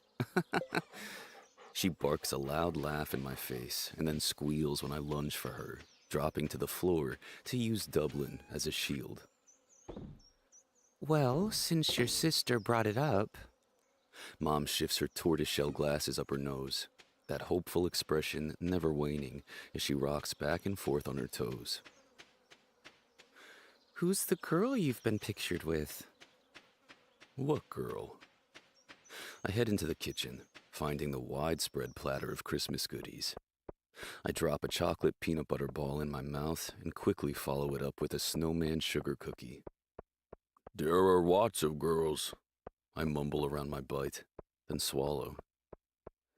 You know how I feel about variety. Carter, for heaven's sake, swallow before you speak, and you know damn well which girl I'm talking about. I shrug, though I know exactly who she's talking about, and she plants her hands on her hips, lips pursing. Don't feed me that bullshit.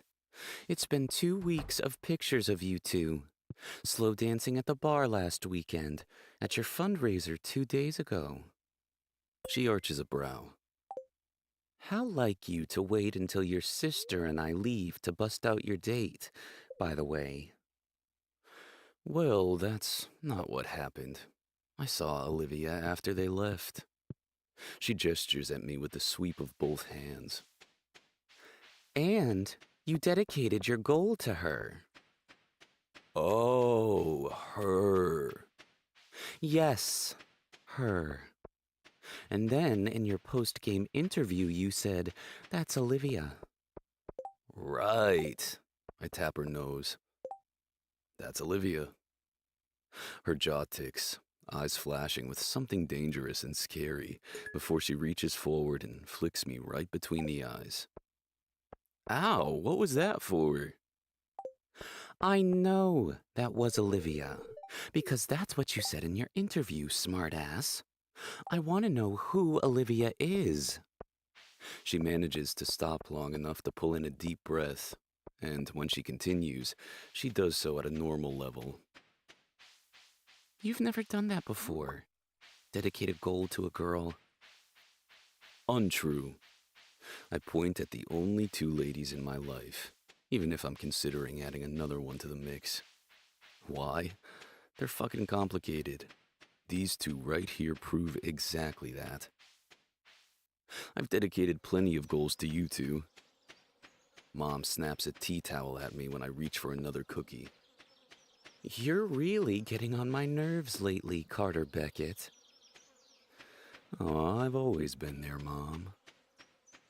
I study her closely for a moment, noting the way so much of her excitement is drained. There's a disappointment that lingers in her expression, pulling down the corners of her mouth, dulling the spark in her eyes. I don't like that I've somehow crushed what little bit of happiness she managed to find today. I nudge her shoulder. You didn't really think I was going to show up here with a girlfriend, did you? Her cheeks flush, and she waves me off. Of course not. Her gaze shifts to the table in the dining room, then back to me. I follow it, finding the 5th place setting, when there should only be 4. Aw, Mom, come on.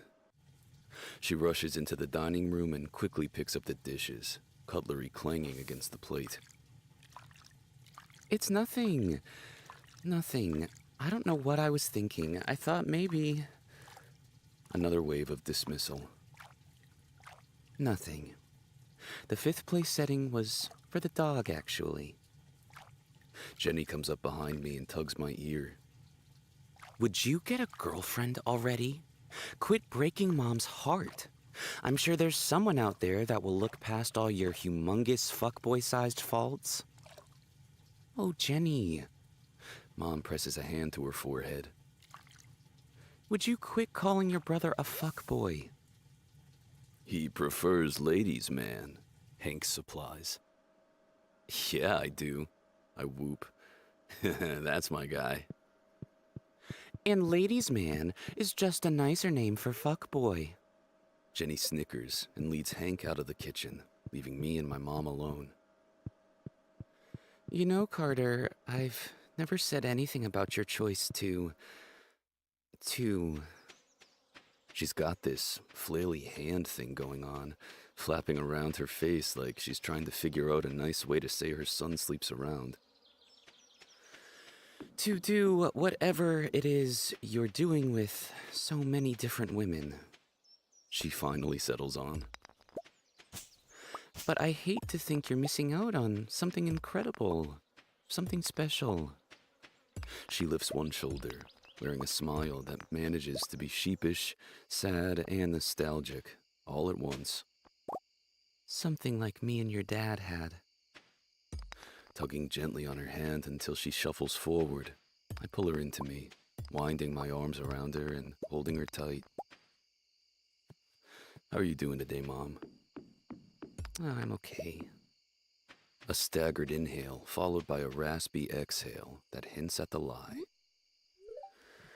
I miss your dad, Carter. I miss him so much. My eyelids fall shut, as if that'll stop the pain. It won't. My mom's pain is my own. I know, Mom. I press my lips to her hair as I squeeze her a little bit tighter. I miss him too. The bins made it out this year, I add on a whisper as I spy those big blue totes sitting by the stairs, Christmas scrawled over all of them. I couldn't open them, she admits. Just sat there and stared at them. But it's a step, right? Even if it's a small one. It's a step, Mom. As we stand there in the silence of the kitchen, holding on to each other while the Christmas music drifts all around us, I make her the only promise I know how to make. If I find something like you and Dad had, the last thing I'll do is let it get away from me. Chapter 10. Carter's Palace of Love. Olivia. This is the kind of house you see in magazines, the kind you spend your life dreaming of, where the idea that something like this could one day be yours isn't so far-fetched. Nestled back in a gated community in North Vancouver with a driveway that I swear spans the length of my high school, the sprawling two-story house sits at the base of Mount From. Large gray stone, slate blue siding, and wooden pillars work together to make this home the masterpiece it is. And the backdrop behind it, the sea of dark green forest capped with snow, the peaks of the mountaintop, the trillions of stars you can't see anywhere else, makes it utterly breathtaking. You gonna stand out here all night or come in?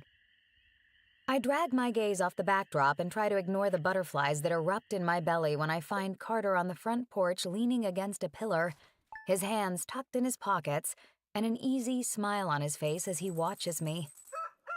I'm not sure I've ever been so attracted to him as I am in this moment. Dark, fitted denim and deep green and blue plaid button-up, untucked and with the sleeves rolled. His warm chestnut waves lay in a tousled mess atop his head. And he's so effortlessly handsome it nearly hurts. He tips his head in the direction of the front door. Kara and Em left you out here to fend for yourself. So you thought you'd save me? His grin grows as I take a few steps